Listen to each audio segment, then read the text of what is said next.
Riacho das Quengas. Riacho das Quengas, uma obra literária do autor Joilson de Assis da Silva, autor de várias obras. Esta obra é uma obra verídica e uma homenagem a várias pessoas aqui citadas. Os nomes aqui citados são fictícios. André Cari, fazendo todas as vozes masculinas, e Tânia Alves, fazendo todas as vozes femininas. Olá, gente, André Cari, Tânia Alves. Nós estamos aqui primeiramente para agradecer o pastor Joilson de Assis, esse escritor magnífico, né? Com certeza. Que fez essa obra, é uma obra extraordinária, Verônica, Riacho das Quengas, uma obra maravilhosa mesmo, né, Tânia? Essa obra, ela conta uma história muito emocionante, né, da história das Quengas de 1925, uma história verídica, uma história extraordinária, muito emocionante. A gente ri bastante, né? Chora bastante. É um misto de emoções. Então eu fiz, né? Eu, André Cari, fiz toda a parte, todos os homens ali, né? Eu fiz a voz de todos ali. E a Tânia fez a voz de todas as mulheres, né? Foi. Foi bacana fazer para você? Foi bacana fazer, foi muito gratificante participar, reviver a história, né? Nós vivemos a história. Realmente. Pastor Joilson, o senhor está de parabéns, viu? A gente está aqui para Com convidar todo o público para assistir, vale a pena. É maravilhoso, você não vai se arrepender. Na verdade, vai se emocionar bastante, né? Muito. Riacho das Quengas, com uma obra, mais uma das muitas obras do pastor Joilson de Assis. Assistam, vocês vão amar. Com certeza, vale a pena. Uma obra do escritor de Campina Grande, Joilson de Assis da Silva.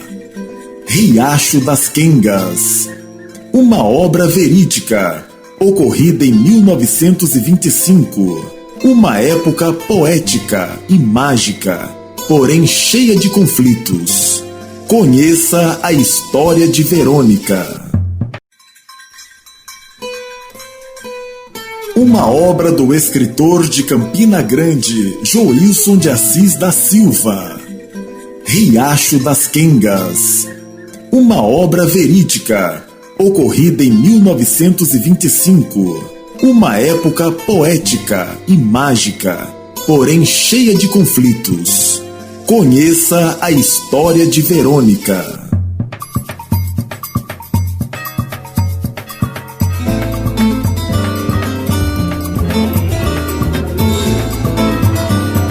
Estamos aqui para batizar esta criança em nome do Pai, do Filho e do Espírito Santo. Amém. Qual é o seu nome? José Trajano. E o nome da mãe? Maria da Silva. E o nome da criança será? Ana Carolina Trajano da Silva. Estamos aqui para batizar Ana Carolina Trajano da Silva, em nome do Pai, do Filho e do Espírito Santo. Amém. Em nome da Santa Igreja, eu abençoo esta criança e a batizo nas águas como foi Jesus o Salvador. Que esta criança seja uma bênção e muita alegria tenha na vida. Nome dos padrinhos? Josefa da Silva e Antônio Lima. Esta criança está batizada e purificada nas águas. Amém. Amém.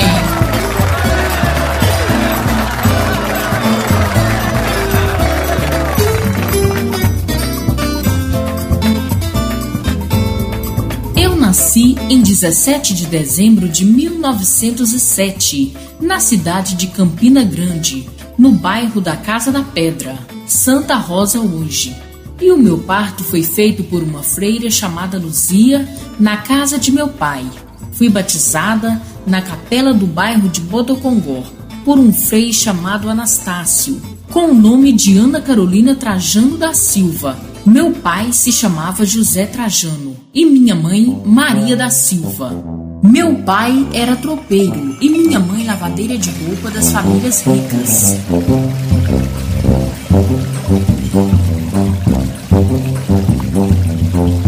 Morávamos em uma casa simples no bairro da Casa da Pedra.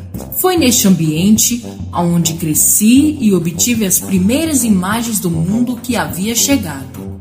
Quando chegamos no mundo, encontramos um sistema já feito, leis e regras já estabelecidas, que temos que nos adaptar a elas.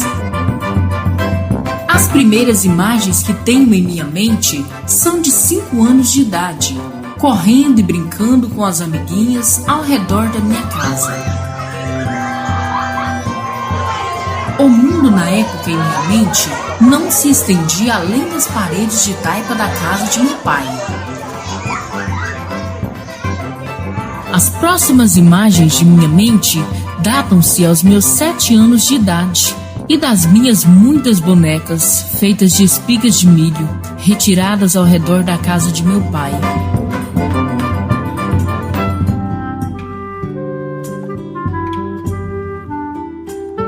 Eu passava o dia todo conversando com elas, e o engraçado é que elas respondiam para mim, utilizando a minha boca e a minha voz. A boneca que eu mais gostava era a Isabel. Ela era tão sonhadora e vivia pensando em viajar e conhecer o mundo.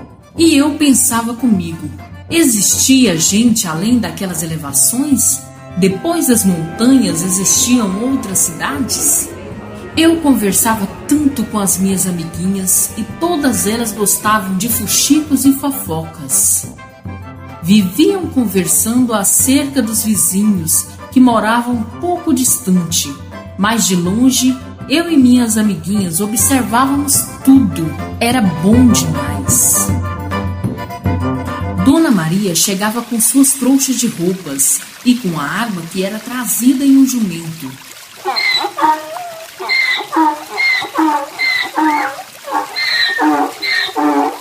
Eu brincava o dia todo.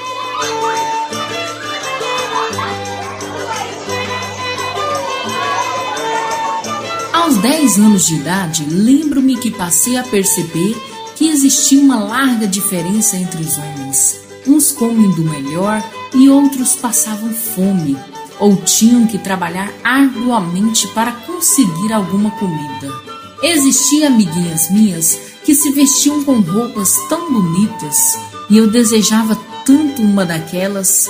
Meu pai não tinha condições de me dar. Ele viajava muito e quando chegava, trazia consigo um tremendo mau humor. E foi nesta idade que eu presenciei as primeiras brigas de meu pai com minha mãe.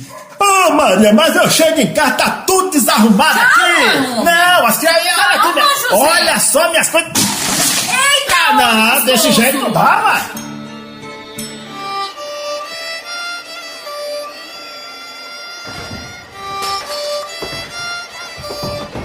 A briga era violenta e minha mãe batia e apanhava muito.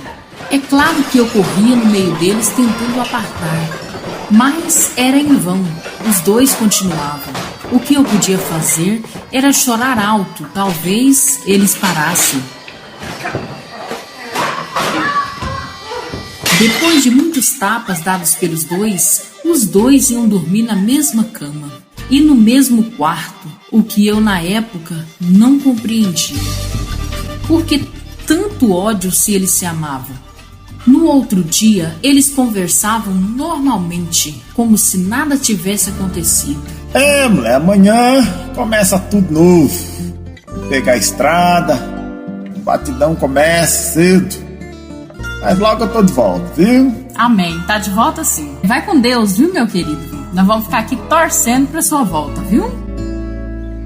E quando meu pai partia com seus burros, ela chorava de saudades. Eu tinha um irmão mais jovem e a barriga de minha mãe começava a crescer de novo. E aquele era o sinal que um irmãozinho iria vir me fazer companhia. Foi aos 10 anos que percebi que não era igual ao meu irmãozinho, pois ele tinha uma torneirinha no lugar aonde eu não tinha nada. As mulheres brincavam com ele e cheiravam sua torneirinha. Mas eu nunca fui cheirada no mesmo canto que ele era. Eu era uma menina e tinha direitos diferentes do que os meninos com as suas torneirinhas. Mas por que, se já nascemos assim? Eu não compreendia. Aliás, quase nada eu compreendia. Eu não compreendia quando eu ouvia gemidos vindos do quarto de meu pai. Será que minha mãe estava o maltratando? Eu era tão inocente e a curiosidade acerca do assunto me trazia medo. Foi também aos 10 anos que vi minha mãe chorar, contando às amigas que meu pai tinha uma quenga lá no açude de Bodocongó e ela iria dar uma surra nela a qualquer momento. O mundo dos adultos era muito estranho para mim e uma porção de coisas sem significado eram ditas e eu nada entendia. Meus pais brigavam, depois iam para o quarto e gemiam. Os adultos eram tão estranhos para mim. Foi quando eu tinha 10 anos que viajamos para um lugar por Xinanã para vermos uma festa muito grande de inauguração de um grande açude. Tinham bebidas, danças e bêbados apertando as minhas bochechas, dizendo que eu era linda. Muitos cavalos e até carros tinham na festa. Achei bonitos os carros que se moviam sem cavalos, deixando uma fumaça preta no ar. Possivelmente uma inauguração de um açude qualquer, e não o açude de Puxinanã. O principal, pois, foi inaugurado somente em 1927. Comi muito e conheci vários amiguinhos e amiguinhas. Foi nesta festa aonde fui abraçada pela primeira vez por um menino, que me beijou e me agarrou. Eu não sabia o porquê, mas gostei muito. A ideia mostrava que era errado, mas a intuição feminina dizia que não. Aos 11 anos, eu gostava de brincar de pega-pega e de vez em quando minha mãe pedia para eu lavar umas roupas para auxiliá-la. Como alguns tinham tantas roupas, eu e minha mãe e meu pai tinham tão poucas. Por quê? Mas não importa. Bastava eu lavar algumas peças para ser liberada para brincar com a garotada.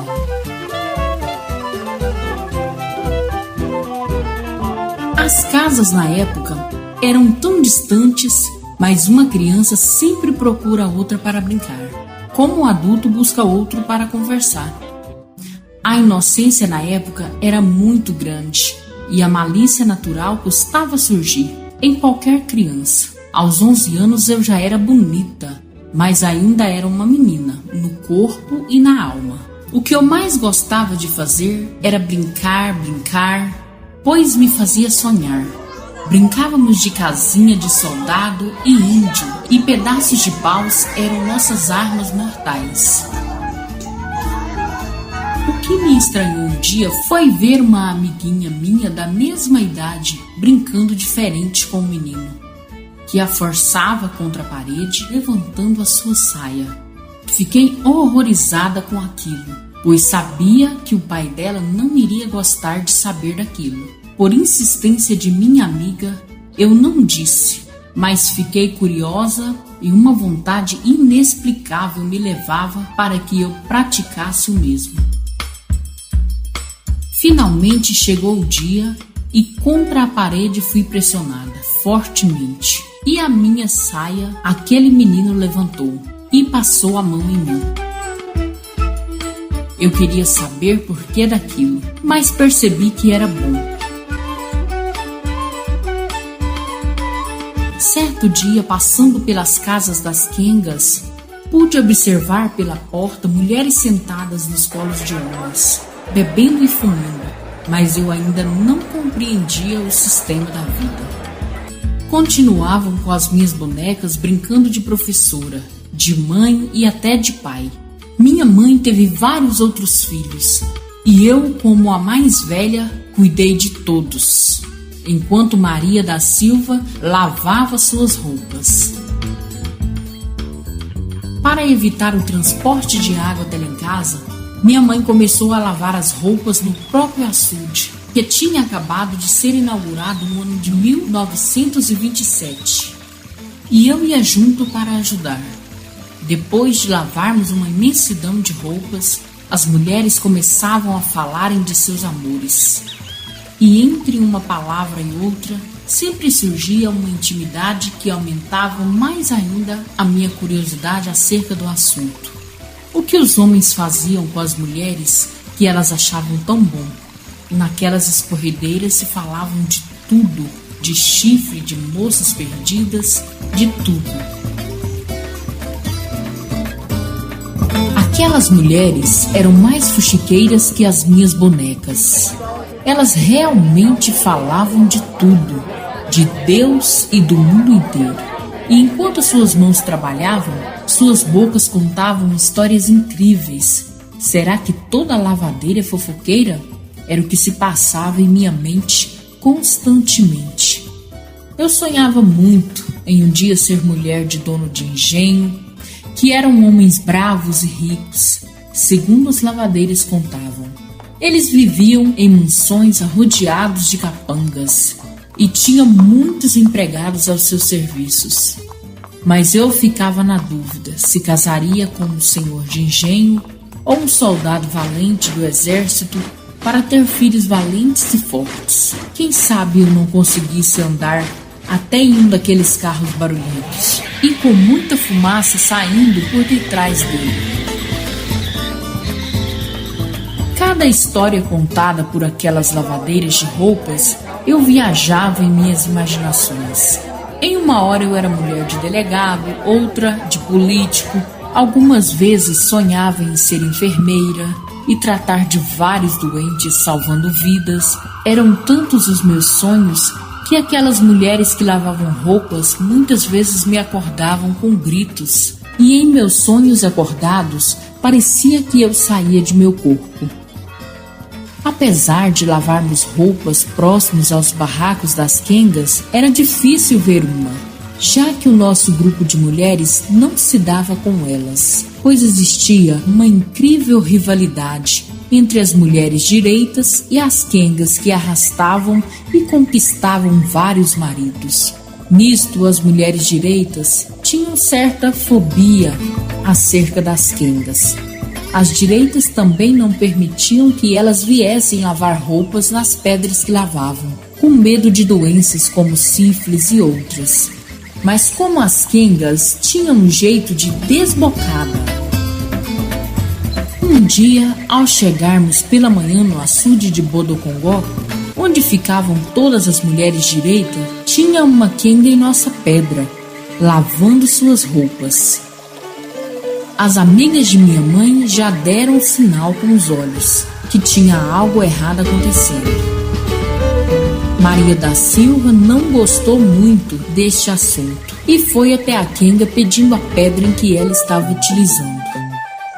Ó, bichinha, tu tá na pedra que é nossa, nós que lavamos roupa aqui. Pode pegar essas coisas e vai lavar pra lá. Por acaso a senhora comprou esse lugar aqui? Pois só sai quando terminar. Olha como essa bichinha é atrevida. Tira essa vagabunda daí! Tira! A rivalidade entre as quengas e as mulheres chamadas de direitas era nítida, e a conversa entre minha mãe e a quenga foi esquentando até que a quenga puxou um canivete de dentro dos seios quase desnudos e chama a minha mãe para briga. Aquela mulher não devia fazer aquilo, pois Dona Maria era muito brava e sempre dizia que tinha sangue de índio bravo da bacia do Rio do Peixe, interior do estado. Vi raiva no olhar da minha mãe, que pulou em cima dela com faca e tudo. A briga foi feia e as duas acabaram nas margens do açude e nas águas dele brigavam como homens costumavam brigar. As quengas tinham fama de desbocadas e bravas, até com homens da noite brigavam fortemente com murros e pontapés. Tentei ajudar minha mãe, mas suas amigas me seguraram. Enquanto agarrada nos cabelos, as duas se desnudavam em pleno combate corpo a corpo. Ah, sua quenga miserável, agora tu me paga!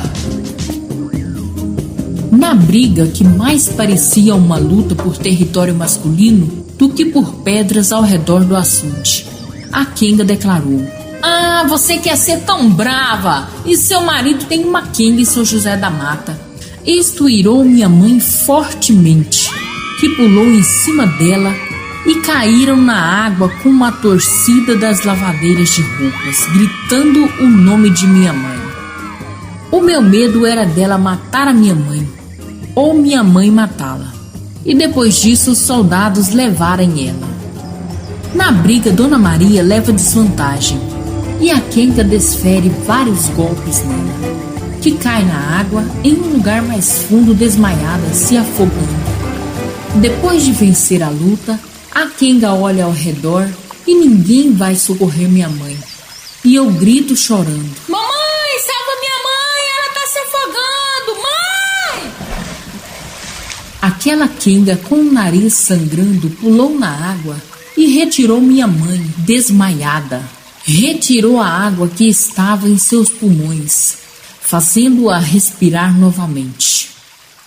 Foi esta cena que me fez perceber que as quengas não eram tão desumanas assim. Ela tinha se compadecido de minha mãe, mesmo depois de levar muitos golpes dela. Com minha mãe já falando, aquela quenga pega suas roupas, ainda molhadas, ajeita suas roupas rasgadas da briga e vai embora para o seu lado do açude. Nunca me esqueci destas cenas.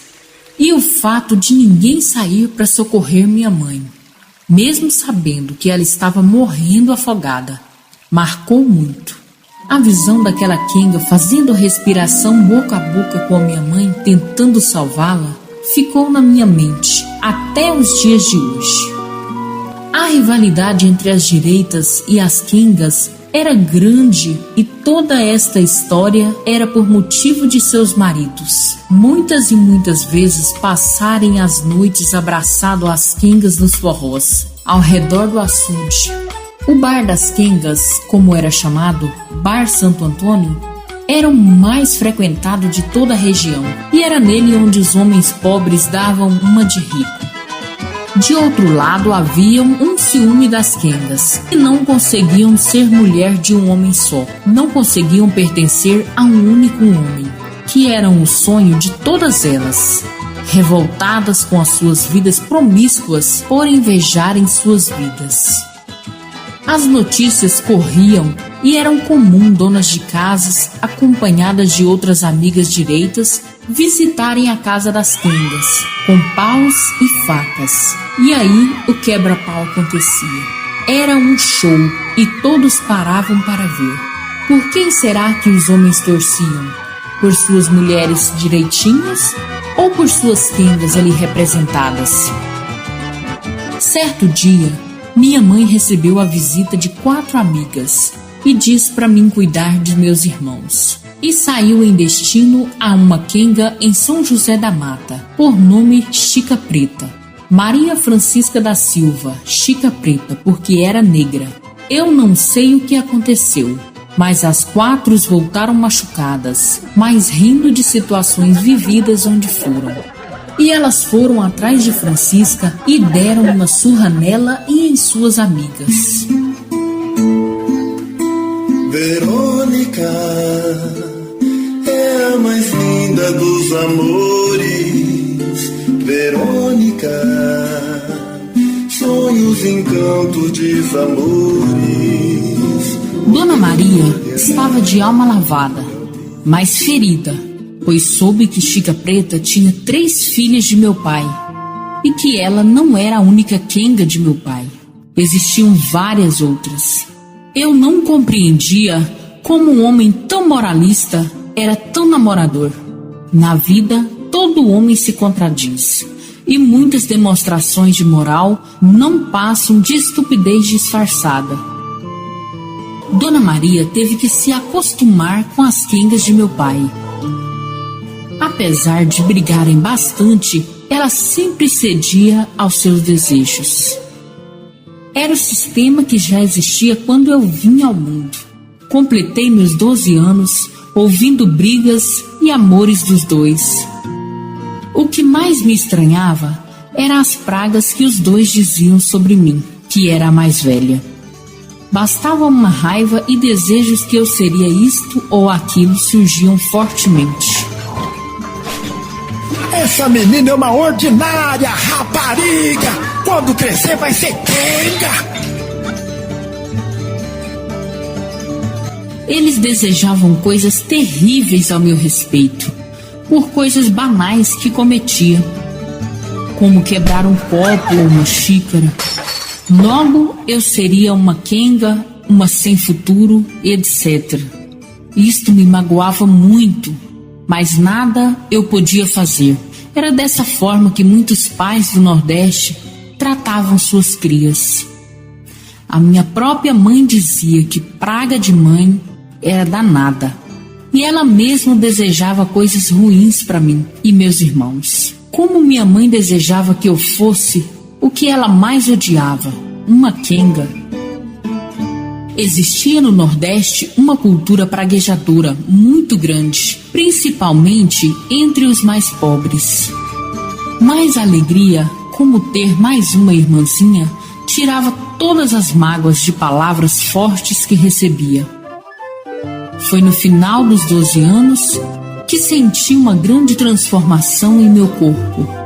Foi neste período que veio minha primeira menstruação e os cabelos esconderam algumas partes de meu corpo. Foi no mês de dezembro que senti algo muito estranho em meu corpo. Pela manhã fui enviada para buscar leite na casa de Dona Josefa Góes, Dona Zefinha do Leite. Para dar tempo de lavar muitas roupas ao lado do açude, fui bem cedo, assim que clareou. A casa dela que ficava próximo à mata da família Correia, a mata de Dona América Correia, véia Merquinha. Eu gostava de buscar leite montada num jumento, chamado Roxinho, pois na volta tinha um rapaz muito bonito que acenava para mim. Será que ele era meu namorado? Todos os dias, aquele rapaz me aguardava e me dava tchau. Era um namorado silencioso, na base de olhares e beijos enviados com as mãos. Eu era tão jovem, mas já tinha um namorado. Quantos filhos será que eu terei com ele? Naquele dia, cheguei muito cedo à casa de Dona Zefinha do Leite. Até o cachorro já tinha se acostumado comigo, e nem mesmo latia ao me ver. Naquela época, as casas eram feitas de barros e paus, com dedos que davam para ver tudo do outro lado. Como todo adolescente é curioso, eu andei do lado da casa e curiosa com um barulho estranho. Olhei vários buracos na parede. A surpresa veio em um dos buracos existente ao lado do quarto de Dona Zefinha, com o seu esposo em um ato que nunca tinha visto e que despertou em mim uma enorme vontade de imitá-la. Ela e seu marido suado e atracado em imenso prazer sexual. O gemido era de dor, mas ela parecia gostar bastante da torneirinha de seu marido. Eu já tinha visto as torneirinhas de meus irmãos, mas aquela era de tamanho gigante e parecia muito bem aonde entrar e aonde sair. Nesta briga, eu não sabia quem era mais feroz, se Dona Zefinha do Leite ou seu esposo. Parecia que naquela competição, no final, os dois ganhavam. Foi a primeira vez que eu senti vontades estranhas de mulher. Tudo era novo e a partir daquele momento passei a ter vontades estranhas que nunca tinha tido antes. Como alguns diziam, o que assusta pode viciar. Todas as manhãs passei a buscar o leite muito cedo para observar tamanha peleja sobre uma cama de couro de vaca. Na volta encontrava o meu namorado, que eu nem mesmo sabia o nome, e dava tchau para ele, que me respondia. Como eu era feliz com aquele namoro tão gostoso. Eu achava que estava apaixonada. E nas noites frias de Campina, eu pensava naquele rapaz, que nem mesmo sabia o nome. Os meses se passaram e quando observava Dona Zefinha, eu fui pega por ela, que disse à minha mãe o ocorrido. E por causa das observâncias, apanhei muito, muito mesmo. E fiquei de castigo por mais de uma semana. Imagina se Dona Zefinha soubesse que eu estava observando há mais de um mês. Eles me matavam. Depois de algum tempo, eu passei em frente à casa do meu namorado sem nome. E o vi, e algo dentro de mim dizia que ele gostava de mim. Voltei às pedras do açude lavando roupa ou segurando o bebê da minha mãe, enquanto ela lavava roupa. Era uma época que existia inocência e sonhos em minha mente, mas algo entre as minhas pernas me incomodava bastante. Algo em mim parecia vivo e fazia exigências que incomodava a minha inocência de menina.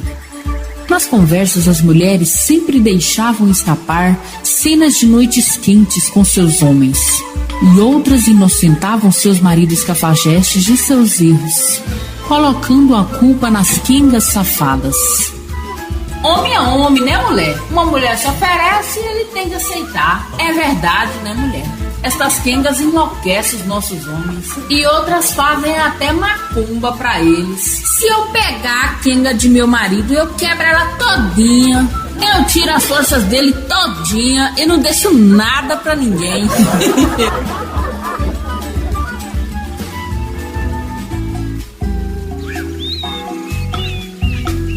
A boca das lavadeiras não se mantinham fechadas. E no meio delas sabíamos de tudo.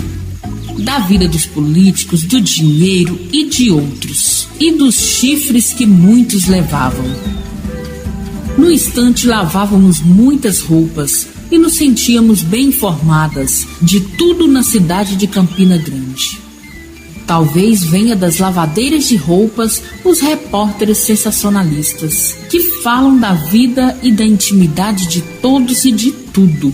Oh, menina, tu sabia que a filha de Maria Fulô se perdeu? É mesmo? Não acredito. Ela é tão novinha, não é? É sim, menina, e tá todo mundo falando dela. Quando as fofoqueiras falavam de uma mulher que se perdeu, elas falavam em um tom como se a moça estivesse morrido. Logo aprendi que se perder era perder a virgindade, chamada na gíria popular de cabaço. Cabaço é um fruto da cabaceira. Era de forma arredondado e quando rachava não servia mais para nada. Quando retiramos de forma certa, eram cerradas, ficando 2 vasilhas, como 2 panelas. A moça não podia perder o cabaço, pois seria obrigada a casar com quem fez o ato, ou jogada no meio das quengas. Mas quem era tão doida para perder algo tão precioso assim? Eu que não iria perder o meu. Eu iria me casar com um rapaz da estrada, pois só era uma questão de tempo para ele perguntar o meu nome e ir lá em casa pedir ao meu pai minha mão em casamento. Eu não aguentava mais esperar por este dia, mas eu era paciente e bastante nova. O tempo passou rápido e minha mãe me deu mais uma irmã, que eu cuidava carinhosamente. Na sede de vencer o amor das quengas, dava ao meu pai todo ano um filho. Eu esperava um dia fazer aquilo que Dona Zefinha fazia com seu esposo, com o meu namorado anônimo. Mas as marcas da surra que levei ainda estavam nas minhas costas a doer muito. Como o amor e o ódio se intercalam na vida de uma pessoa. Parece que na vida o amor é uma mulher linda e o ódio um homem extremamente apaixonado por ela. E quem se aproximar do amor terá que enfrentar o ódio. Como alguém diz que ama, mas prejudica em nome deste amor. E com a mesma força destruía o amado.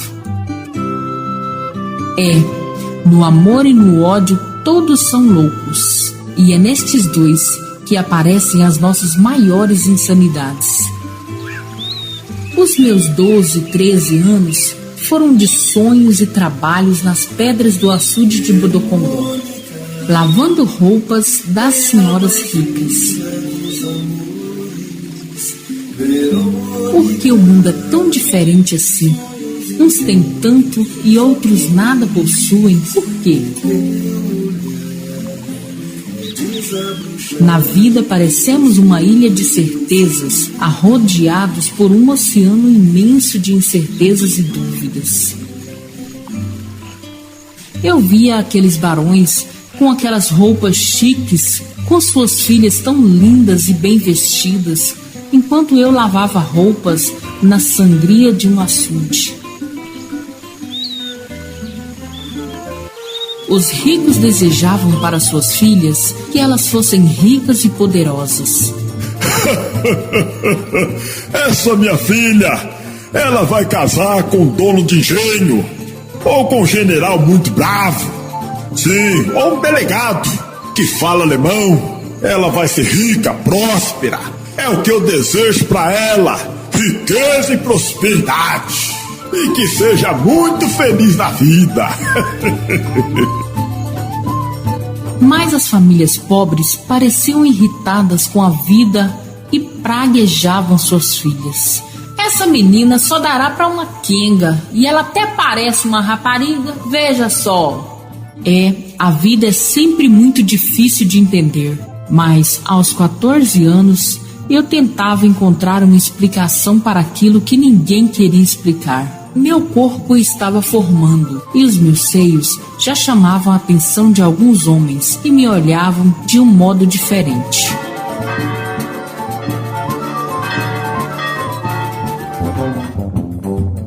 Talvez o meu namorado de tchau se aproximasse, agora que eu era uma mulher formada.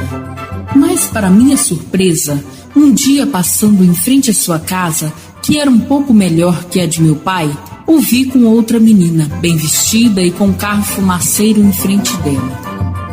Confesso que aquilo me abateu, e o beijo que eu vi ele dar nela matou minha alma. O amor é uma vitamina para a alma, mas a desilusão tira todo o seu brilho. Passei semanas em casa, tão triste que a febre fazia arder meu corpo. Como eu era boba! Se apaixonar por uma pessoa que nem mesmo sabia o nome e nem mesmo tínhamos conversado. Mas o coração tem suas regras, independente da nossa suposta inteligência. Eu nunca tinha recebido um carinho de um homem, mas os tchauz daquele rapaz faziam-me carinho na alma. Nem mesmo chegamos a este mundo direito e já começamos sofrendo de amor. Mas como acertar no amor se ninguém ensina? Talvez ninguém soubesse amar, e por isso ninguém ensinasse a fazê-lo com segurança. Mas como eu era boba, pois aquele rapaz de família mais forte que a minha nunca olharia para a filha de uma lavadeira. Mas a desilusão é como a dor de barriga. Ela vem e faz um estrago danado dentro da gente. Nos deixa fraca, mas depois vai embora. Semanas depois, eu estava a lavar roupa novamente com as fuxiqueiras de Bodocongó, ao lado das quengas de Bodocongó, que ficavam de longe a nos observar. Talvez um grupo quisesse ser o outro por alguns instantes. Talvez o grupo de quengas quisesse ser propriedade de um homem por algum tempo. E as chamadas direitas desejassem ser um pouco de tempo quengas. Eu tô olhando aquelas mulher lá, aquelas quengas que não para de olhar pra nós. Quem sabe essa tá querendo ser nós, né? E nós querendo ser elas.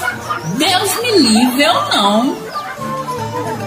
Mas aos 14 anos, eu não queria me apaixonar mais, até que apareceu outro jovem no açude, que era um pescador que de seu barco de um remo só olhava constantemente para mim.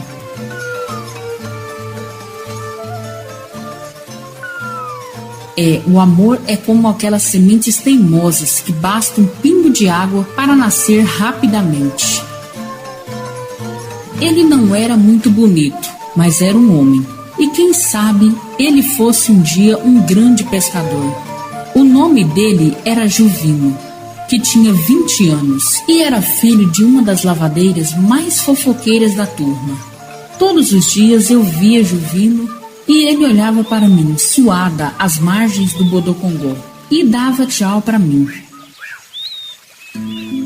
A mãe dele disse que seu filho era trabalhador, mas bebia e vivia atrás das malditas quengas. Mas eu não ligava com isso. Os maridos de quase todas as lavadeiras, incluindo a minha mãe, eram quengueiros. Ele, sendo meu dono, era o que importava. Estes olhares e sorrisos duraram alguns meses, até que minha mãe, de resguardo de mais um filho, me deixou ir para o açude lavar roupas. E foi aí que eu tive o meu primeiro encontro com um homem. Eram tantas roupas que às vezes começava a escurecer, e eu a lavar roupa daqueles riquinhos exigentes. Foi quando me encontrei com Juvino várias vezes. Comecei a lavar roupa muito rápido, para junto à linha do trem encontrar-se Juvino. Verônica é a mais linda dos amores. Verônica, sonhos, encantos, desamores. O teu olhar é o desabrochar de muitas flores. Um encanto de menina e uma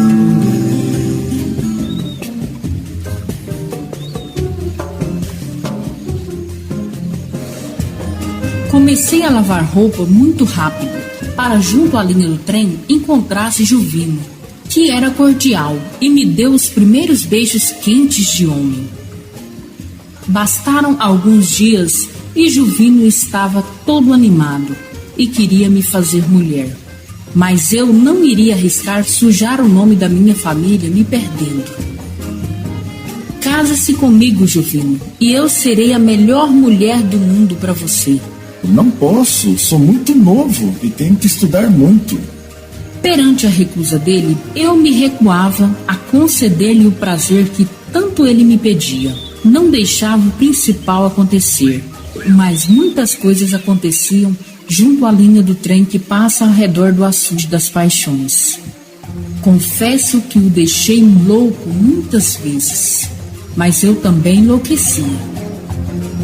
Minha mãe voltou a lavar roupa nas pedras das fuxiqueiras e eu não pude ter mais a liberdade que estava tendo com Juvino. Como não dei o que ele suplicava, fui trocada por uma quenga que morava ao lado do açude. Novamente, sofri muito e chorei amargamente, escondida com os meus travesseiros.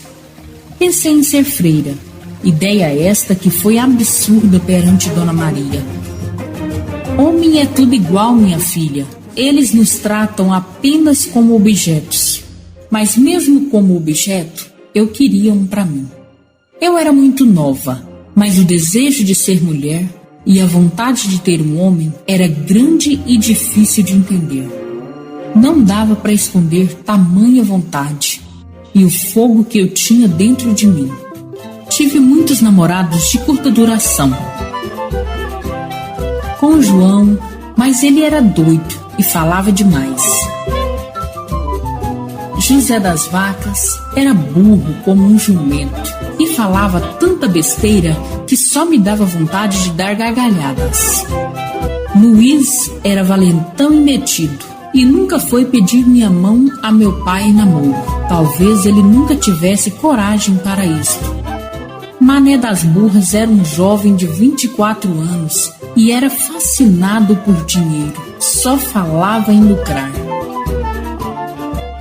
Francisco era filho de outra lavadeira, amiga de minha mãe. Ele era inteligente e educado, sabia até ler, mas em nossos contatos corpo a corpo, ele não demonstrava ser muito homem. Dava a impressão de que ele gostava das mesmas coisas que eu. Não dava para eu sonhar em casar com uma mulher em um corpo de homem. A mãe dele desconfiava e por isso jogava ele para mim constantemente. E foi quando cheguei aos meus 15 anos.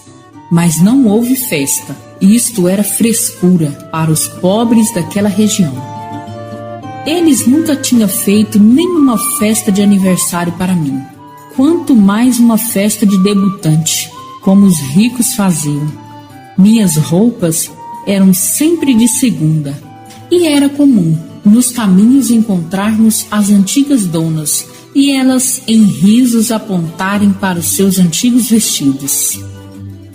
Olha, aquele vestido era meu, ha, ha, ha.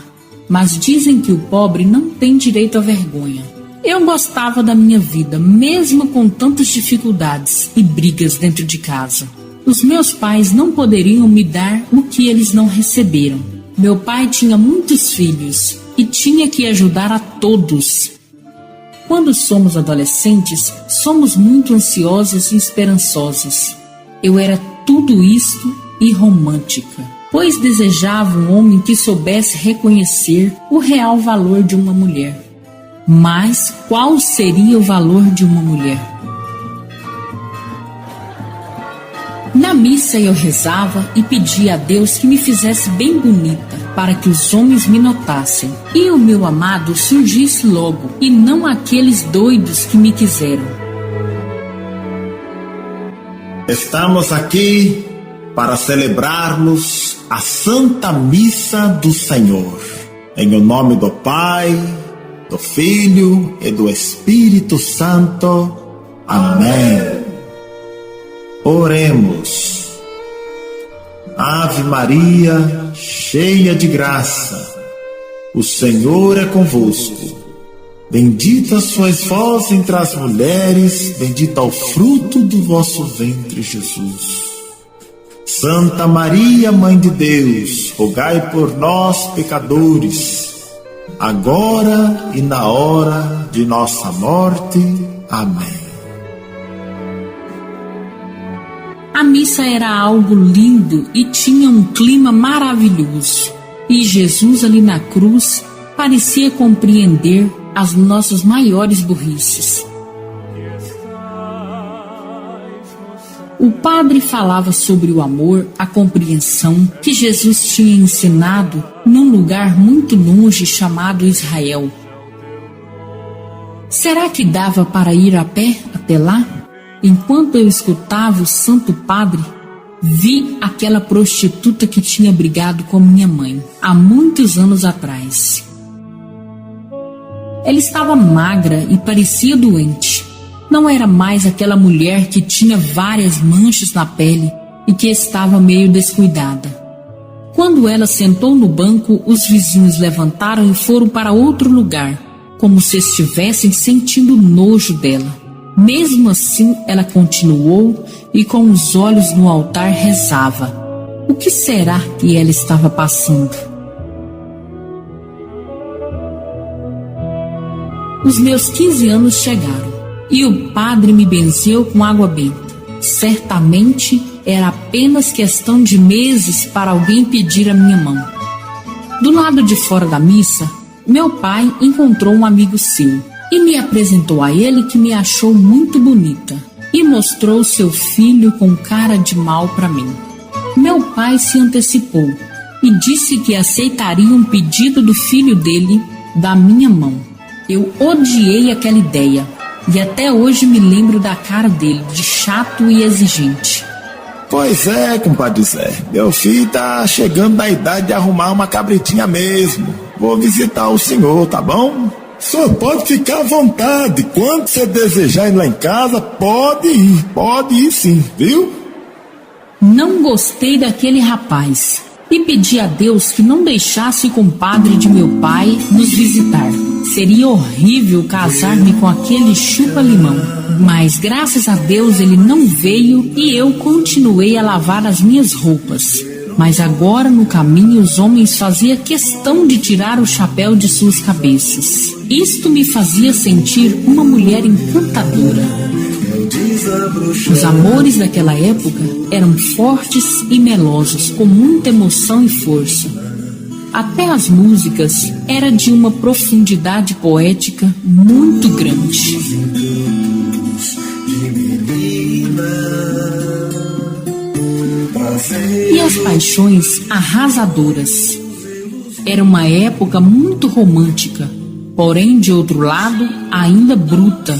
Mas o que seria o amor, a paixão e a simples simpatia?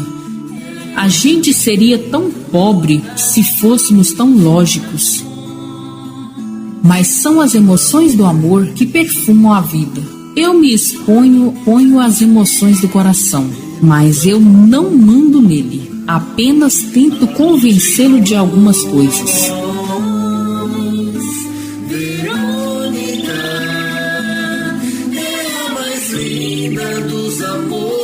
Na idade em que eu me encontrava, meu pai demonstrava mais cuidado com a minha virgindade do que comigo mesmo. Seria a minha vagina a parte mais importante de meu corpo? Seria ela mais importante que o coração? Por outro lado, eu gostava destes cuidados, pois me sentia protegida e pertencente a alguém. Como seu José era muito rígido, eu tinha medo de apanhar por algum desagrado que eu pudesse fazer. Eu tentava me comportar, mas às vezes pensamos com outra parte do corpo, que não tem nada a ver com a cabeça. É como uma fruta cheirosa. Os homens me abraçavam e não se cansavam de me cheirarem e beijarem a minha boca. Tudo era muito escondido, para que eu não ficasse falada, principalmente pelas fuxiqueiras amigas de minha mãe. Nos forrós, eu tirava o atraso e dançava muito e gostava muito de me misturar com o suor de alguns homens.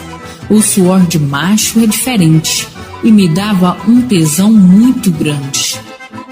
Ah, como era bom os forrós de Campina Grande! Ficávamos de um lado e do outro, os cavaleiros que vinham nos tirar para dançar. Quando era um velho ou alguém feio, não podíamos negar. O bom mesmo era quando um rapaz tirava a gente para dançar. Era tão bom que logo o dia amanhecia. Que vida maravilhosa eu tinha, pois a perfeição não está na inefabilidade, mas na harmonia das coisas e dos fatos.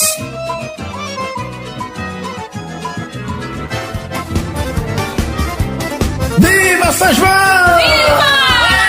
Mas essa festa é boa demais! Hoje eu vou me acabar no forró! Eu me aprontei toda, hoje eu vou dançar muito também.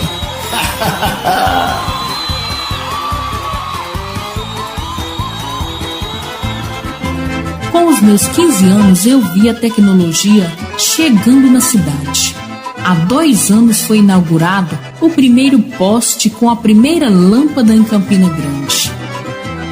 Desde 1920, quando foi inaugurada na Praça Central a primeira lâmpada em Campina Grande.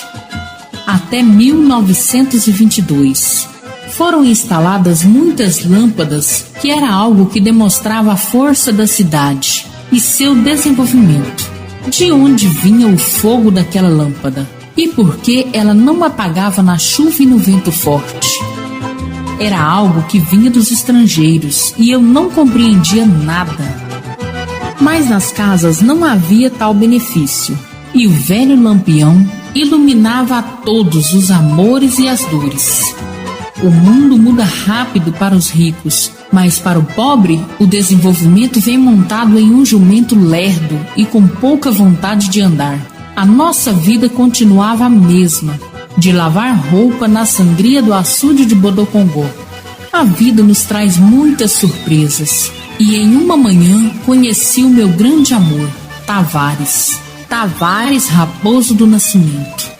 Um jovem de 25 anos, de cor parda e bigode fino sobre os lábios, como era o costume da época. O conheci nas margens do açude, a fazer sua pescaria.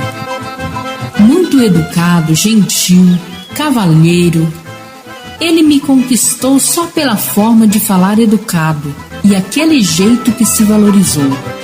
Desde o dia que eu o vi, percebi que aquele homem era meu e eu dele. Era só uma questão de tempo.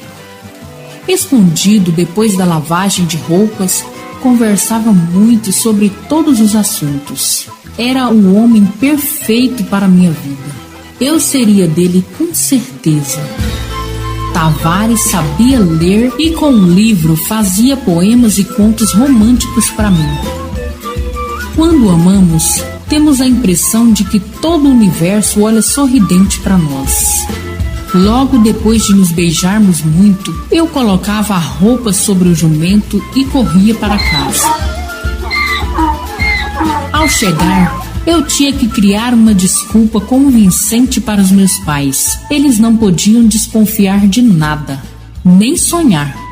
Mas quando amamos, perdemos o senso do perigo.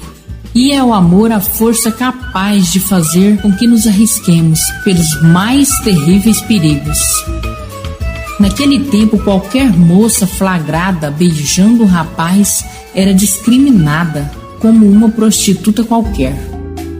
A sociedade pensava que era moderna, mas era extremamente preconceituosa, principalmente em relação ao sexo e à mulher. Quando encontramos um rapaz, pensamos que achamos a solução para toda a nossa vida, para todos os problemas. E era desta forma que eu pensava. Tavares era o homem da minha vida, e disto eu não tinha nenhuma dúvida. Quando a vontade é grande, some todas as dificuldades. E a partir daqueles primeiros encontros, passei a criar situações que facilitassem o nosso encontro sigiloso. E vários lugares secretos na floresta de Dona Merquinha Correia foram postos como ponto de encontro. Ele era um homem galanteador e até flores trazia para mim em nossos encontros. Pena que eu não podia as levar para casa. Eu estava tão feliz que me sentia no céu. Tavares estava gostando de mim e iria pedir a minha mão ao meu pai. Ele ainda não tinha falado isto, mas eu tinha certeza desse fato. Beijos quentes e abraços calorosos eram dados escondidos entre as árvores de Merquinha, e só as folhas testemunhavam o nosso fogo, mas eu não abria mão da minha pureza, até o dia do casamento. Mas apesar de tentar algumas vezes, Tavares era compreensivo e carinhoso, como um grande cavalheiro que era. Eu pensava comigo que a sorte tinha morrido para mim, e aos meus 15 anos tinha encontrado o amor de minha vida, o homem ideal para qualquer mulher. Cada dia que se passava, os nossos encontros se tornavam mais quentes e íntimos, mas eu me segurava para não ceder àquilo que eu estava querendo fazer. Mas como diz o ditado, quem anda muito na beira acaba caindo no fundo. E foi o que aconteceu. Tavares me prometeu que se eu deixasse ele me possuir, casaria comigo, pois estava aguardando apenas uma resposta da companhia da Estrada de Ferro para trabalhar, e a mesma iria sair dentro de alguns meses. Ele me fez juras de amor à luz das águas do açude de Bodocongó, e eu me entreguei ao amor de corpo, alma e coração.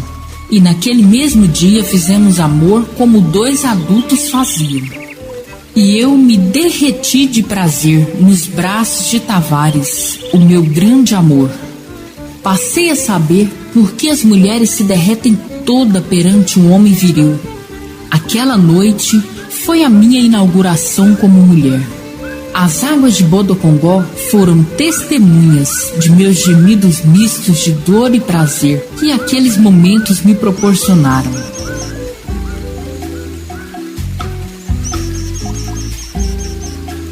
Oh, meu amor, é a coisa mais linda que eu já conheci na vida. Tô apaixonado por tu. E olha, a partir de agora tu é minha mulher. Eu vou cuidar de você e tu vai cuidar de mim. Daqui a pouquinho nós vamos estar indo embora. Vai estar tudo certo lá na Estrada de Ferro. Eu vou trabalhar, nós dois vamos ser muito felizes, minha vida. Oh, meu amor, isso é tudo que eu mais quero. Vamos ser felizes pra vida inteira.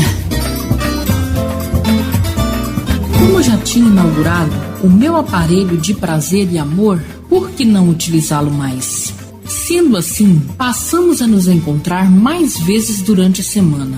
E nestes encontros haviam mais gemidos do que palavras. Era uma nova maneira de conversar, uma comunicação direta da alma.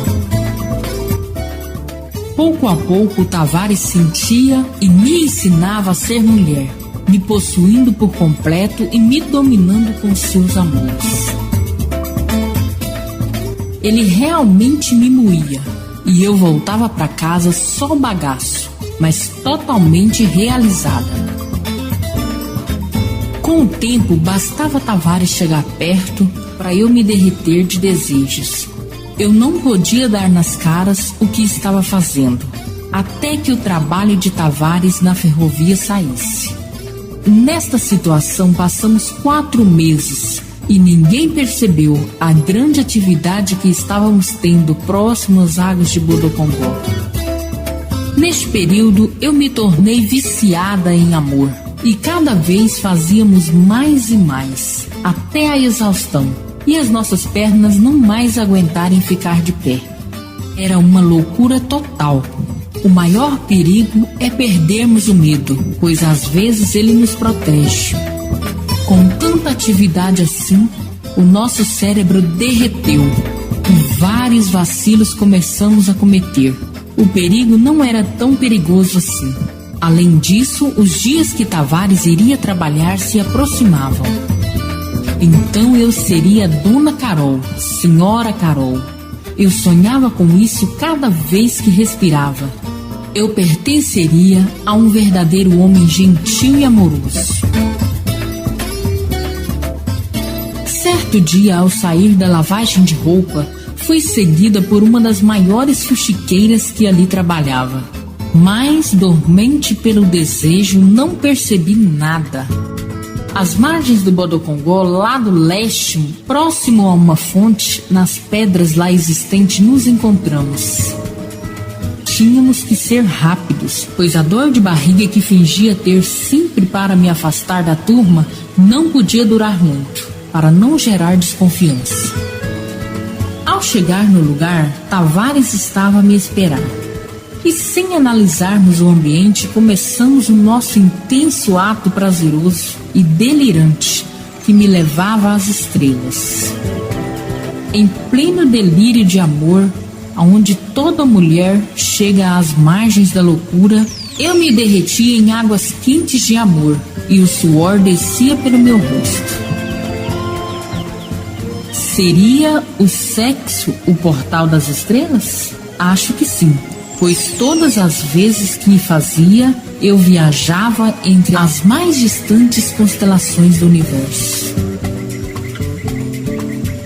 Sempre no final, eu deixava escapar um grunhido alto, que era retido com a mão na minha boca, para toda a cidade não ouvir. Eu não sabia por que algo tão gostoso era tão proibido, principalmente para nós mulheres.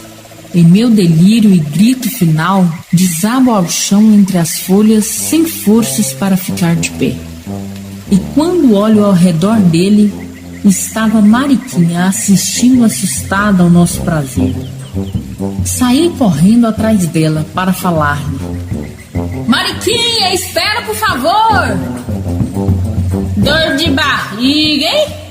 Por favor, não conte nada, porque daqui a 3 meses nós estamos nos casando. Por favor, Mariquinha, não conte. Todo segredo tem um preço, viu, bichinha? De agora em diante, terá que lavar minhas roupas também, viu? Tá certo, mas você me promete que ninguém irá saber. Prometo.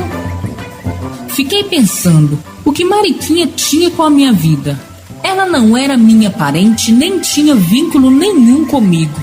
Mas o segredo que ela sabia me fazia tremer de medo. Passei a lavar as roupas dela também.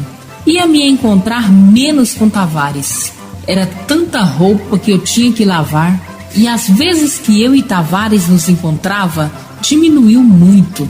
Mariquinha chegava a me humilhar quando eu não lavava bem as suas roupas. E eu tinha que aguentar tudo calada. Existem pessoas que parecem urubus, querem sempre nos devorar, desejam apenas um tema, uma desculpa. Eu sonhava com uma hora que Tavares me assumisse perante meu pai e fôssemos morar em qualquer lugar longe daquelas fofoqueiras. Os dias se passaram e as roupas trazidas por Mariquinha aumentavam cada vez mais. Ela chegava e deixava as roupas e ia embora, voltando horas depois para buscá-las secas. Mulher fala muito, e isso pode ser uma qualidade ou um defeito. Vai depender de como e de quem elas falam. Lavando roupas como uma louca, as mulheres começaram a falar sobre sexo. Quando uma delas disse que eu não podia ouvir aquelas conversas. E a outra respondeu que eu sabia de sexo bem mais que elas todas juntas. Ela sabe bem mais que a gente sobre o homem viril. O que você disse? Meu bem, você não é mais virgem, todo mundo já sabe. Ha, ha, ha, ha. Não se preocupe, as nossas bocas é um túmulo, só tá aqui entre nós, vice? Agora, filha, parece que tem alguém comendo a sua fruta também. Preste atenção, viu? Naquela mesma hora, eu deixei tudo e corri até as árvores onde eu e Tavares nos encontravam. A cada passo que eu dava, uma angústia se apossava de mim. Com medo de ver o que estava pensando que iria ver. Ao chegar ao lugar de nosso amor, vi Mariquinha e Tavares em pleno ato sexual, escandaloso. Ela estava na mesma posição que eu ficava, e ele delirava em seu corpo igual ao meu. Parada perante aquele ato, eu não sabia o que fazer. Foi quando, em delírios e risos, eles terminaram. Eu não tive palavras, apenas pulei sobre ela, que ainda estava nua, e bati com muita força. Então é isso, né, seu Tavares? Você é sua vagabunda. Enquanto eu lavo tuas roupas, tu fica aí se esfregando em meu namorado. Mas eu vou te mostrar agora. E tome, isso aqui é pra você aprender, mulher. Não mexer com o que não é seu, mulher. Respeita o homem dos outros, viu? Calma. Ela vai me pagar. Agora ela me paga, sabe quem, cara? Vamos parar com isso. Brigamos no chão enquanto Tavares tentava nos apartar. Ela estava com um sorriso de deboche. Eu fico com ele mesmo e tu ainda lava minha roupa, tua boba. Esse homem é meu também. Entre eu e Tavares houve terrível briga. Ela era casada e eu iria contar ao marido dela, pessoalmente, e prejudicá-la também. Calma, Carol, eu fui chantageado por Mariquinha, senão eu ia contar pros outros o que a gente tava fazendo. Me perdoa, por favor, essa mulher não significa nada pra mim. Apesar da raiva de falar muitas coisas contra ele, aceitei as suas desculpas e em alguns minutos eu estava em seus braços e em um delírio de posse, como se eu me declarasse: você é meu, só meu. Agora a situação ficou complicada. Eu não podia falar nada contra ela e ela não podia dizer nada contra mim, já que eu sabia de seu adultério com Tavares. Mas as fuxiqueiras sabiam, e era só uma questão de tempo para toda a cidade saber. Mas se todos soubessem, Tavares me assumiria, e pronto. E com o passar dos dias, aquela safada ia e voltava na direção do lugar do encontro, voltando descabelada e desabotoada. Ela estava transando com Tavares, será? Aquele sorriso de deboche iria desaparecer assim que Tavares me assumisse. Homem é homem, mas o coração dele era meu, pensava eu constantemente.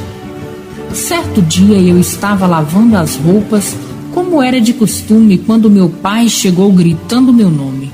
Carol, sua cabrita, venha cá agora! Sim, senhor, meu pai. Sua vagabunda, já tô sabendo da sua cervegonhice! Que isso, meu pai? É mentira desse povo, meu pai! Isso aqui é pra você aprender! Ah, meu pai! Eu nunca apanhei tanto. E já no meio da rua eu levava lapadas de jucá. E todos olhavam para mim com um olhar de dúvida do que estava acontecendo.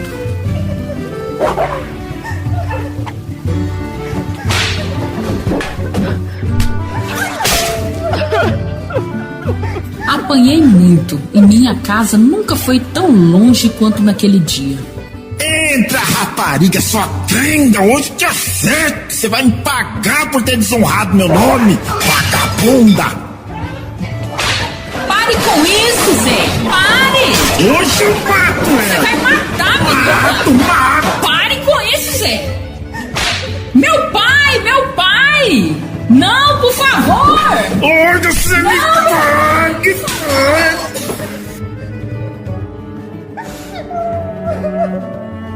Eu apanhei que fiquei tonta e vomitei tudo que comi. Meu pai gritava, minha mãe gritava, eu chorava. Meus irmãos e irmãs choravam também. Ele parava de me bater e depois de falar, voltava novamente a bater em mim com toda a força que tinha. Uma surra de jucá dói muito e nem todos os homens aguentavam. E em prantos e dores me urinei toda. Que momentos tristes foram aqueles, pois até minha mãe apanhou muito tentando reter a ira de meu pai. A vizinhança veio ver e seu José fechou a porta na cara deles. Ô, seu Zé, o que tá acontecendo aí? Por que o senhor tá batendo tanto nessa moça, senhor? Ei, seu Zé! Para com isso! Eu não quero saber nada, não. Deixa que eu resolvo minhas coisas aqui. Sua cachorra, sua quenga safada, você me desonrou, tirou a minha honra, acabou com o nome de nossa família, sua quenga. Então eu desmaiei na sala, vítima da tremenda surra que levei. Verônica é a mais linda dos amores. Verônica, sonhos e encantos, desamores. O teu olhar é o desabrochar de muitas flores.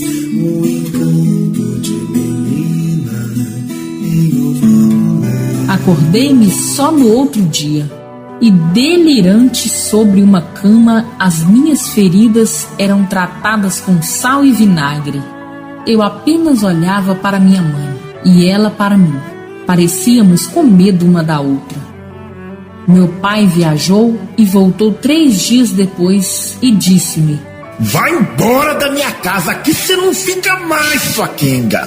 Arrume logo as suas coisas, que eu vou te levar embora daqui. Calma, homem, vamos conversar. Arrume agora e deixa eu quieto aqui, senão você vai arrumar a sua também e vai pra rua com ela. Pai, meu namorado é Tavares Correia de Oliveira. Ele vai me assumir assim que o emprego dele sair, pai. Eu não quero saber de nada, não. Ele vai ter que te assumir agora. Aqui em casa não fica mais. Então fomos atrás de Tavares na casa dos pais dele. E chegando lá, para minha surpresa, ele tinha viajado com o trem que veio buscar algodão. Seu Antônio, eu sou mulher de Tavares há 5 meses. Ele ficou de me assumir perante meu pai. Eu não sei de nada, minha filha. Meu filho nunca me disse nada. Olha, pra mim, meu filho sempre foi um rapaz namorador. Isso eu sei, não vou negar pra ninguém. De vez em quando aparecem umas mulheres aí querendo que ele assuma o filho, dizendo que ele tirou a virgindade de um e outro. Mas eu vou falar pra você, meu filho não tem nada a ver com essas quengas não, viu? Eu boto a mão no fogo é pelo meu filho, viu? E olha só, seu Zé, pelo que eu tô sabendo aí, pela boca das lavadeiras, sua filha nessa flor que você cheira não, viu? É o que eu tô sabendo.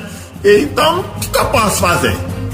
E eu até pergunto pro senhor, viu, seu Zé? O senhor tem como provar que meu filho fez isso com ela? Não, seu Antônio, eu juro. Eu era virgem e seu filho prometeu casar comigo perante meu pai, eu juro. Todas juram, minha filha. Todas que vêm aqui juram de pé junto. Mas eu tô falando a verdade, seu Antônio. Eu era virgem e ele prometeu casar comigo, seu Antônio. Ele sabe disso. Tá Pera um pouquinho aí que nós vamos resolver isso agora. Hoje eu vou ali trazer uma pessoa aqui que vai resolver isso pra nós. Pessoal, só um pouquinho aí. Ele chamou uma lavadeira que, para minha surpresa, era Mariquinha.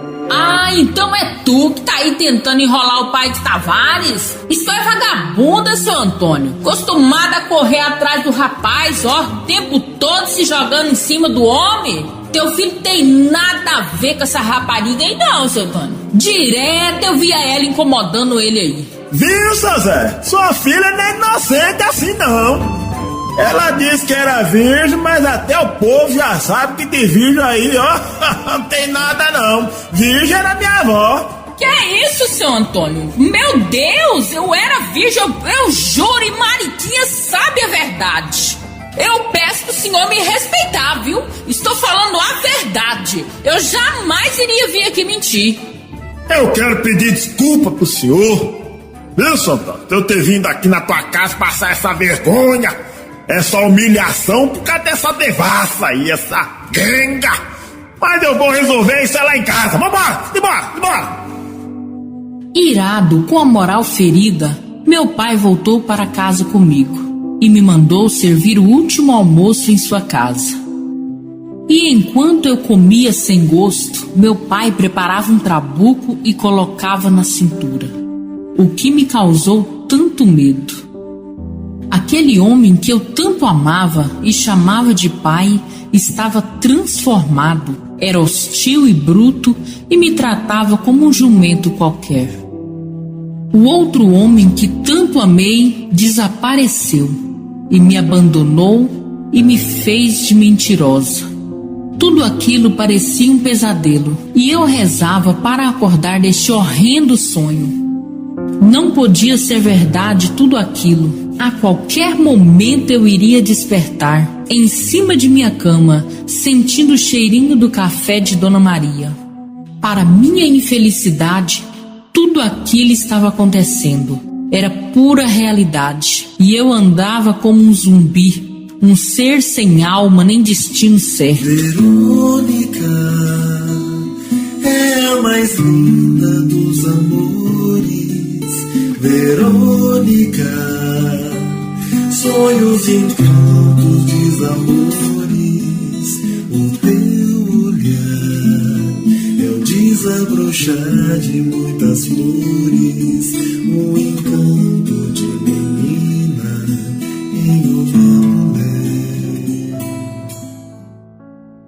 Depois do almoço, meu pai novamente colocou as minhas coisas sobre o jumento e partimos, deixando a minha mãe a chorar muito. Para onde iríamos? Para onde meu pai iria me levar agora? Pra onde tu vai levar essa menina, homem? Quieta, mulher, deixa que é assunto meu. A partir de agora é assunto meu. Que é isso, meu pai? Deixa que eu resolvo. Fomos em direção ao açude de Bodocongó. E do lado oeste para sul, paramos em uma casa de quengas, a casa de Dona Yayá, a quenga chefe de um grande bordel no local. Que é isso, meu pai? O que é isso que o senhor tá fazendo comigo? O senhor vai me deixar aqui, meu pai? Não, meu pai, por favor, não, meu pai, ele vai voltar. É aqui mesmo que você vai ficar. Ele vai voltar, pai, ele vai me levar. Cala! Você escolheu o seu destino. Eu tenho certeza, meu pai. Cala a boca agora. Eu te trouxe aqui e aqui que você vai ficar. Não deu pio. Dona Yayá, eu trouxe essa menina aqui que se perdeu. Virou quenga. Eu quero que ela fique aqui. Na minha casa não tem mais lugar pra ela. O lugar dela é aqui. Pelas minhas costas virou quenga. Então vai continuar sendo quenga. E eu quero que a senhora tome conta dela. Ô, seu Zé, a casa tá meio cheia, viu? Eu não tenho muito onde colocar ela não, vice. Ah, dá teu jeito aí, Dona Yayá. Dá teu jeito aí, que não tem lugar pra ficar. Na minha casa não pode mais. Arruma lugar pra essa cabrita aí. Tá certo, seu Zé, eu tomo de conta dela, mas ela é tão novinha. Olha, Dona Yayá, chega de conversa. A senhora vai ficar com ela ou não? Tá certo, então. Venha pra cá, minha filha, venha cá. Aqueles dois pareciam tramar o meu destino. o meu enterro para a sociedade dos vivos. Enquanto as quengas retiravam as minhas malas, eu olhava para meu pai, que evitava olhar para mim. Era um conjunto de barracos de taipas, barro e madeira, com muito lixo ao lado e vários cachorros magros a latirem. Naquelas casas não havia jardins com flores e sempre existiam 1 ou 2 bêbados caídos ao redor. Depois que as quengas retiraram minhas coisas do jumento, meu pai pegou o mesmo e começou a ir embora. Eu corri chorando atrás dele. Pai, não me deixa aqui, meu pai, por favor, meu pai. Oh, meu pai, não me deixe, pai. Mas ele nada me dizia. Não respondia nada. Me agarrei com a perna dele, enquanto Dona Yaya me tentava segurar e consolar. Pai, não me deixa aqui, meu pai! Oh, painho! Pai, não me deixa aqui, pai! Eu sou tua filha mais velha, pai! Não me deixa aqui, meu pai! Painho! Caí no chão e no chão olhava ele partir, montado naquele jumento e levando também o meu. Em prantos de morte, eu desesperada para ouvir dele qualquer coisa disse: Bênção, meu pai, sua bênção, pelo amor de Deus.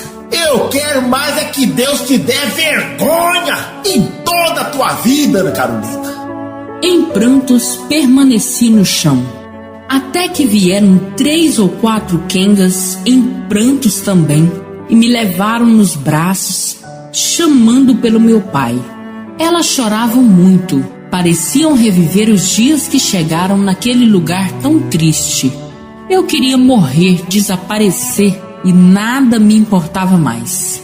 Eu só chamava pelo meu pai e por minha mãe todas as horas, e as quengas tentavam me consolar.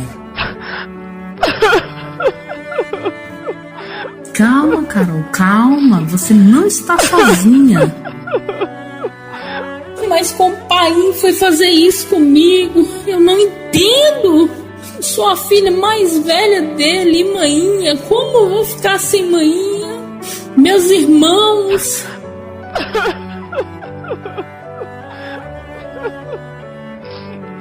Mas como eu vou viver, meu Deus? O Tavares sumiu, me abandonou. Calma, se acalma. Por que foi acontecer isso comigo?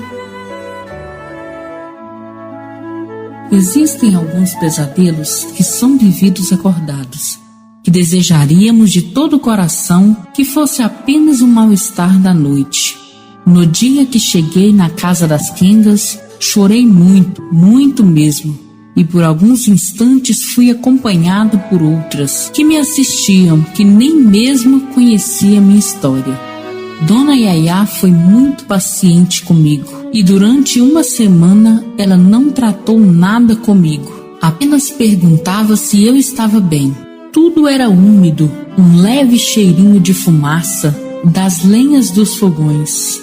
Os lençóis tinham um leve cheiro de cigarro. Tudo era muito diferente do ambiente em que vivi toda a minha vida, até os 15 anos. À noite havia música, danças e muitas gargalhadas, como se toda noite houvesse festa. Há vários outros quartinhos que eram utilizados pelos casais em seus amores, não me deixando dormir com tantos ais e uis que se faziam toda noite pelas meninas e pelos homens que estavam com elas. Era algo que misturava excitação e medo, pois era um mundo que eu não conhecia. Realmente, durante a noite era difícil dormir com aquela movimentação toda. Músicas e sons de prazer bem ao lado da minha cama. O reservatório de lágrimas secaram, mas as cipoadas ainda doíam um pouco, mas a minha mente ainda estava conflitante, pensando para onde eu iria fugir. Mas para onde eu iria? Todos notaram que meu pai me trouxe para o meio das quengas, para proteger minhas irmãs de saber o que houve. Nisto, quem iria me aceitar? Tavares, eu te amei tanto. Cadê você? Eu confiei tanto em tuas palavras e entreguei em tuas mãos a minha vida. e tu jogastes ao chão e pisastes em cima dela. Pouco a pouco, eu criava certa raiva do homem, como se essa espécie fosse má. Em minha cama de quenga, eu sonhava ainda ser uma senhora de honra e ter um homem só pra mim. Às vezes eu pensava que Tavares iria vir me tirar desse inferno, em outras fugir sem destino. Mas eu era tão nova para sair do destino que meu amado pai me colocou. A sua moral era supostamente maior que sua filha que dizia que tanto amava.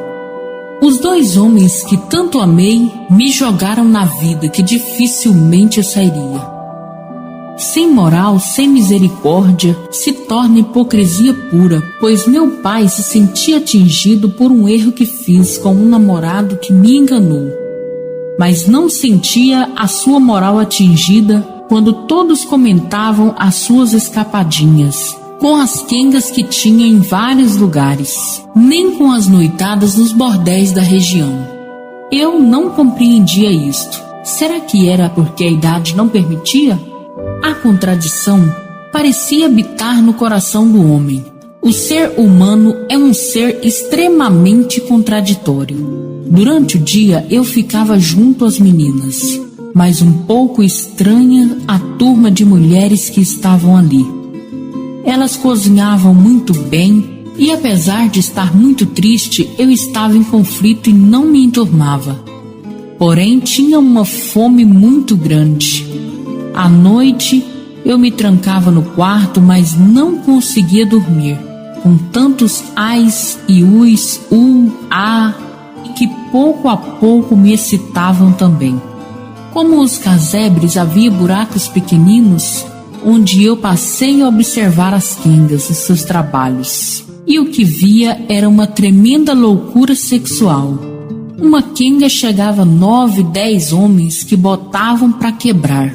Naqueles corpos, na maioria jovens. Pelos buracos eu observava tudo e via os nobres que viviam em seus palanques se renderem às duas pernas abertas.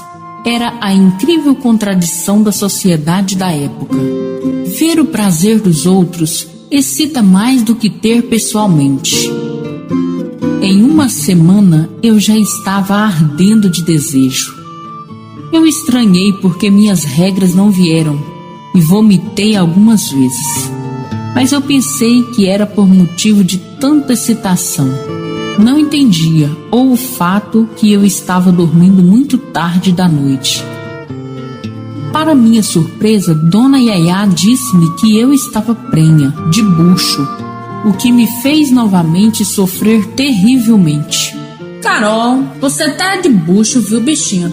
E é um bucho muito forte, porque não abortaste no meio de tanta surra e problema, menina? Eu estava de bucho e não sabia o que fazer nem a quem recorrer.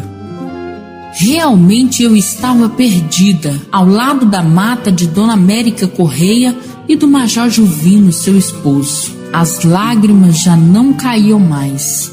Apenas o brilho do meu olhar era fraco, como o de uma semi-morta para a sociedade dos vivos.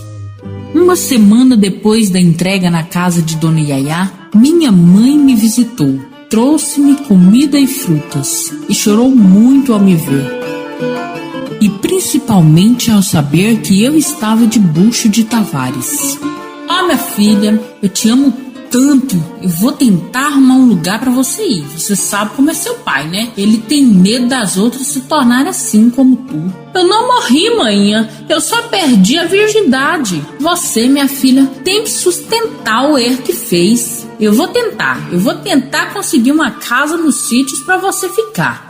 Manhã, pelo amor de Deus, me tire desse inferno, manhã. Aguarde, minha filha. Eu vou tentar tirar você, mas até lá obedeça a Dona Yayá. Eu te amo, vice?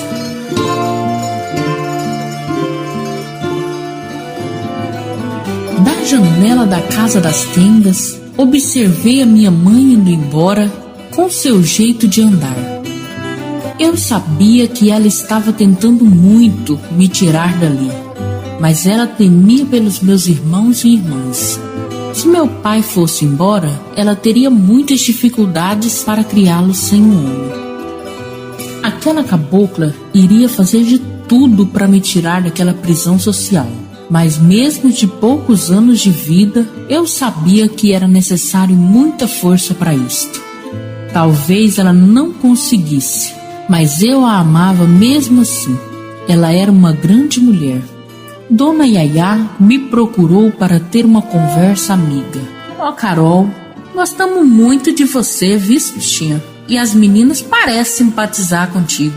Mas alguns vão reclamar se você não fizer nada além de lavar os pratos e as roupas.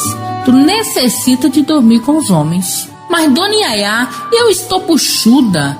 Minha mãe vem me buscar e ainda acredito que Tavares venha me buscar juntamente com seu filho. Tá certo, bichinha.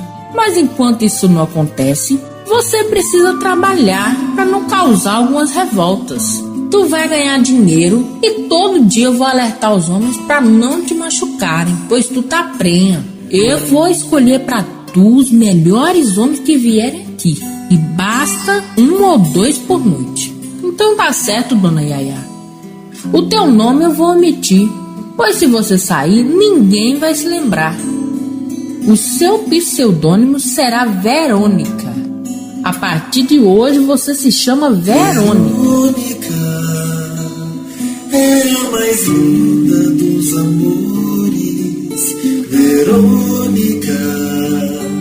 Sonhos, encantos, desamores, o teu olhar é o desabrochar de muitas flores, um encanto de menina em uma mulher. Todos os encantos. Verônica passou a ser o meu nome. E a primeira noite que fui para o salão de danças foi muito chocante. Aquele ambiente de pouca luz, com aquela vitrola tocando músicas de ruedeira, com aqueles homens de bigodes finos e perfumes fortes e olhares cortejantes. Pareciam lobos olhando para uma coelhinha. Carne fresca à vista e de fácil acesso. Novamente me senti em um pesadelo terrível e sem forças para acordar de toda aquela situação. Meio perdida ando pelo salão, batendo nos casais dançantes e sem saber onde e o que fazer e de que forma sentar e em que lugar. Em minha mente eu gritava: Tavares, meu amor, cadê você? Cadê você, meu amor? Pai, me tire deste inferno, meu pai, por favor. A jovem quer dançar? É, agora não, vice. Dona Yaya que pediu para convidá-la. Tá certo. Começamos a dançar lentamente. Enquanto aquele homem levava o meu corpo, a minha alma derretia dentro de mim, descendo em forma de lágrimas. Abraçado bem juntinho ao meu corpo ainda de criança, aquele homem nem mesmo percebia que as minhas lágrimas molhavam seus ombros e costas. Mas ninguém percebia aquela angústia, ou todos fingiam não ver. A música dizia: Fingir você não sabe, porque a dor que está sentindo, sabe que preferes morrer. Falaram mal de mim, não quiseste acreditar. Agora pede clemência, arrependida queres voltar. Agora é tarde, hás de pagar o teu pecado, pois o amor fingido nunca deve ser perdoado. Ao ouvir esta letra, eu chorava muito, quase em agonia de morte, sem querer acreditar que eu era neste mundo que há poucos anos me recebeu uma quenga. Simplesmente quenga, sem vontade, sem lar, sem dono, como um cão perdido, sem raça e sem ter ninguém que o assuma e dê comida e guarida para ele. Ah, meu Deus, que dor terrível! Quando a esperança de uma pessoa morre, toda pessoa morre com ela sem misericórdia alguma. Eu só tinha visto um homem nu na minha frente, que era Tavares. Mas depois da dança, não deu para fugir. E em um quarto pequeno e fedido, Me entreguei ao prazer com aquele homem, que me fez delirar. Até me esqueci naquele momento que estava me tornando uma quenga do Nordeste brasileiro. Soube depois que a maioria das meninas assistiam à cena no quarto ao lado e que havia uma lista de homens importantes para me possuírem. Prefeitos, vereadores, deputados, empresários e homens importantes da cidade souberam que havia uma quenga nova na casa de Dona Yayá. 2 todas as noites me possuíam e eu me sentia exausta e suja muitas vezes. Como diz o ditado, o homem se acostuma com o bem e com o mal. Eu tinha uma ideia fixa em minha mente que eu iria sair dali. Mas pouco a pouco fui levando para a normalidade todos os fatos que ali aconteciam. Fiz amizades com as meninas e nós nos tornamos muito amigas. Existia Judite, a mais brava de todas, que batia em todos os homens sem distinção. Bastava insultá-la. Era uma ótima pessoa, amiga e simples, mas os homens que brincavam com ela, não pagavam ou tentavam queimá-las com pontas de cigarro, apanhava feio. E quem se colocasse no meio apanhava também. A mulher era uma fera. Tinha várias Anas. Ana Carla, Ana Cristina, Ana Paula. Todas elas tinham cabelos lindos e passavam o dia tratando deles. Tinha uma chamada Severina e outra que se tornou minha grande amiga, chamada Sara. A mais nova era Nita, que tinha apenas 13 anos e veio de fora para a cidade, em uma caravana que era comum na época. Homens amigos das quengas saíam pelos sertões e traziam meninas para Campina, para fazerem vida no cabaré das cidades. Era uma tristeza, pois eram levadas para as casas de quengas, para serem utilizadas como objeto de prazer, enriquecendo as cafetinas da época. Ô, Francisquinho, tudo bom? Opa! Tô vindo lá da cidade. Você tá sabendo aí de alguma menina nova, bonita, pra nós poder levar lá pros cabaré? Né? Tem que ganhar um dinheirinho extra, né?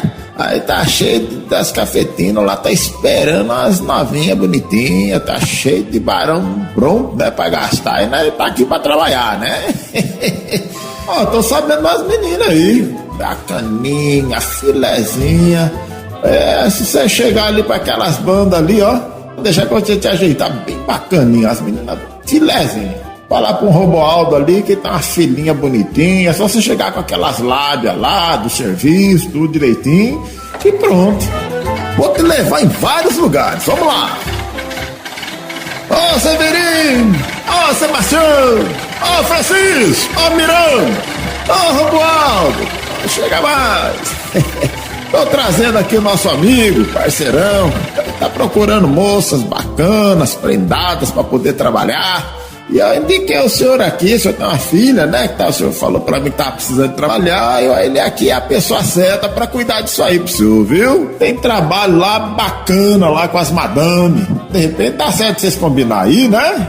Minha filha tá muito ansiosa aí, tá precisando de um servicinho pra ela mesmo. É um dinheirinho, né? Pra casa, isso é muito bom, né?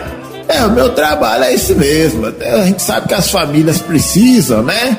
E tá cheio das madame lá, que quer que a pessoa lava, cozinha, que tem que ser uma pessoa prendada, né? Então, uma moça boa lá pra tá cuidando, às vezes cuidar das crianças. Se você tem aí uma menina, acho que vai interessar, acho que vai ser bom. A gente leva, fica lá um bom tempo, né? E vai ganhando seu dinheirinho, lavando, passando. Eu tô aqui pra isso. Umas fugiam e outras conseguiam maridos e viajavam com eles. Era o movimento daquele campo de concentração social e moral. Pouco a pouco passei a saber o sonho de cada uma daquelas mulheres. Sara desejava se casar, Ana Paula colocar a própria casa de quengas e Ana Carla de voltar para a família na Bahia, com muito dinheiro. O maior sonho delas era realmente conseguir um homem para se casar, mesmo que fosse velho. Pouco a pouco percebi que aquelas mulheres eram simplesmente humanas e como qualquer outra ainda sonhava. É verdade que existiam aquelas debochadas que falavam muitos palavrões e demonstravam uma grande revolta. Brigavam com todos, mas eu via que elas eram apenas revoltadas por serem tratadas como lixo humano, restritas somente àquelas casas de taipas. A sociedade as tinham colocada no subúrbio da vida e atribuído a elas mesmas praticarem. Muitas ainda eram índias vindas de lugares afastados de tudo e agora habitavam em outro lugar afastado também de tudo que se chama realização.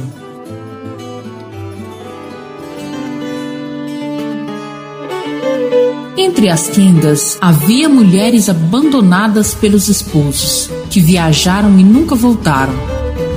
E para elas não morrerem de fome com seus filhos, optavam para a prostituição. Virgens perdidas, como eram chamadas as mulheres que perdiam suas virgindades. E o pai moralista as trazia ou enviavam para a casa das quengas. Mulheres acusadas de adultérios e julgadas pela sociedade acabavam morando no cabaré. Mas havia aquelas mulheres que vinham por vontade própria e se tornavam quengas por muitos motivos. Revolta contra a família, contra o marido e etc. Outras eram criadas no mundo, como Deus criou batatas, jogadas pelas ruas e acabavam no cabaré. A produção de meninos no Riacho das Quengas era grande, pois não existiam meios de evitar filhos eficazes. Existiam alguns chás, mas não era garantido. Também era utilizada pucumã, que é teia de aranha com fulinges de fumaça, para abortar. Mas nesta tentativa, algumas até morriam. Enquanto meu bucho crescia, outras meninas davam à luz ali mesmo, através de parteiras que vinham aos barracos de taipa fazerem o parto. Na maioria dos casos, estas crianças eram dadas aos ricos da cidade, que solicitavam as crianças até mesmo na barriga da menina. Outras deixavam nas portas dos ricos e os mesmos criavam aquelas crianças como se fossem suas. Estes fatos eram comuns em demasia e a produção de meninos era muito grande. O clima do local invocava uma inteligência diferente. Um clima de esperteza e clareza havia no meio de nós. Parecia que algumas quengas queriam ser mais moralistas que as mulheres da sociedade. Outras se entregavam a bebidas, principalmente quando ficavam velhas, e os clientes as rejeitavam. Às vezes encontrávamos quengas caídas e mortas às margens do açude de Bodocongó.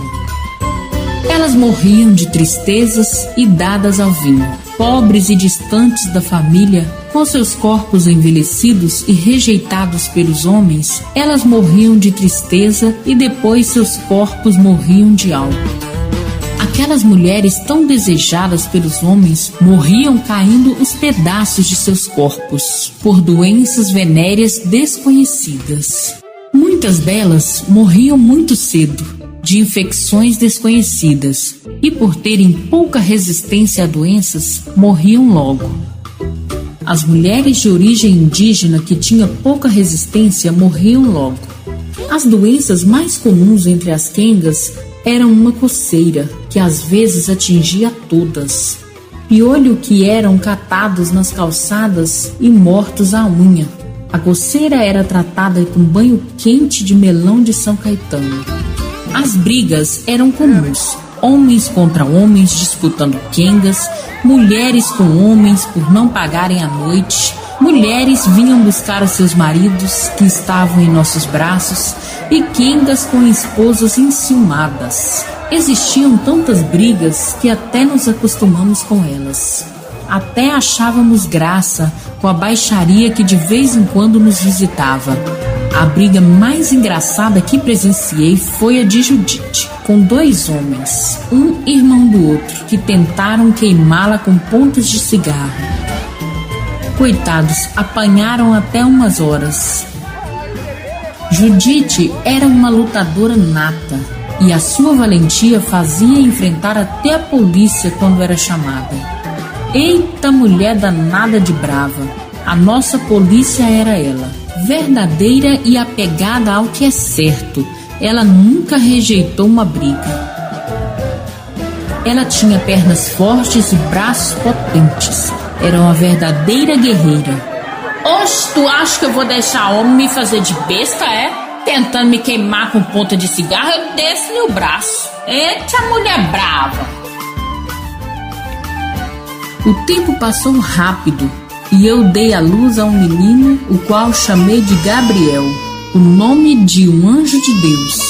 Nasceu lindo e o seu choro me agradava. Era como uma música aos meus ouvidos sofridos.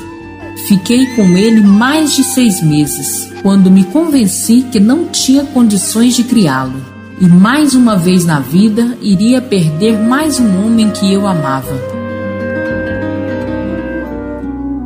Algumas memórias nos fazem sofrer muito, e a dor parece nunca envelhecer. Fui até uma casa na mata, junto ao açude de Bodocongó, e deixei Gabriel em uma cestinha com roupinhas, que eu tinha recebido de Dona Yayá. O menino chorou muito, e o meu medo era que os cães da casa fossem soltos e devorassem Gabriel. Então segurei um pedaço de pau e coloquei em meu coração a disposição de correr e atacar os cães caso eles fossem soltos. Como tive medo daquele momento acontecer, mas repentinamente a porta se abre e uma mulher anuncia: "Olha, mulher, um menino lindo, venha ver, parece um anjo, presente de Deus, olha, venha ver, que coisa mais linda." Naquele momento eu não sabia se chorava ou se sorria, mas em minha face aconteceu os dois ao mesmo tempo. Minha face sorria, mas os meus olhos e coração choravam. As lágrimas caíam sobre os meus seios, ainda cheios de leites para Gabriel mamar. Será, Deus, que o Senhor me abandonou? Por que a minha vida é tão triste assim? Depois de chorar muito, até o soluço surgir, saí sem graça e sem alma pela grande floresta que havia na região na época. Saí entre as árvores sem destino, querendo morrer, desaparecer da terra. Andei pela mata de Dona Mariquinha até a mata do Joel, que ficava ao norte do açude de Bodocongó. Parecia que eu tinha nascido um lixo humano jogado nesta terra para penar. Gabriel, Deus te abençoe e te guarde, meu filho, que te torne um grande homem e te livre do terrível destino que sua mãe tem. Quando alguém nos trata como rei, existe uma grande possibilidade de sermos reis, de verdade, e de ter comportamento real. Mas quando alguém, ou a maioria das pessoas, nos tratam como lixo, temos a grande possibilidade de federmos como tal. Era isto que acontecia com algumas dessas mulheres que resolviam erradamente assumir uma posição de escória, como a sociedade dos importantes queriam que elas fossem. Apesar de aceitar a minha posição, eu nunca me acostumei em não ter um lar. Eu estava decidida a fazer alguma coisa para mudar de destino. A primeira ação que resolvi fazer foi de aprender a ler e a escrever. Quem sabe eu não conseguia um emprego digno. Dona Yayá resolveu me ensinar, mas se eu dormisse com mais 1 ou 2 homens a mais para aumentar o lucro dela. De imediato eu aceitei. Comecei a aprender a cartilha do ABC que comprei no centro. E até pregado nas paredes havia letras e nomes para que eu decorasse os mesmos, o que eu fazia até com aqueles homens em cima de mim. Enquanto eles gemiam, eu somava as letras escritas, as transformando em palavras e em frases. Aprendi a contar dinheiro e a escrever o meu nome. Todos diziam que as letras que eu fazia eram lindas e eu sonhava em um escritório atendendo muitas pessoas da sociedade dos vivos. Eu queria que algo tivesse valor além do que estava entre as minhas pernas.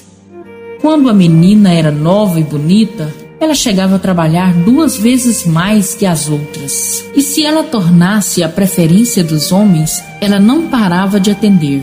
Até durante o dia vinha fregueses. Foi o que aconteceu comigo.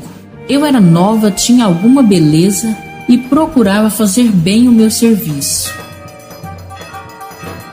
Nisto, os clientes vinham todas as horas. No início, eu pensava que era algo bom, mas só muito depois eu percebi o perigo. Com 2 anos, eu era o sucesso da casa de Dona Yaya. Até Nita ficava para trás, apesar de ser mais nova. Eu agradava aos homens e os deixavam exaustos de prazer. Já que tinha que fazer as coisas, eu fazia bem feito, para ninguém colocar defeito.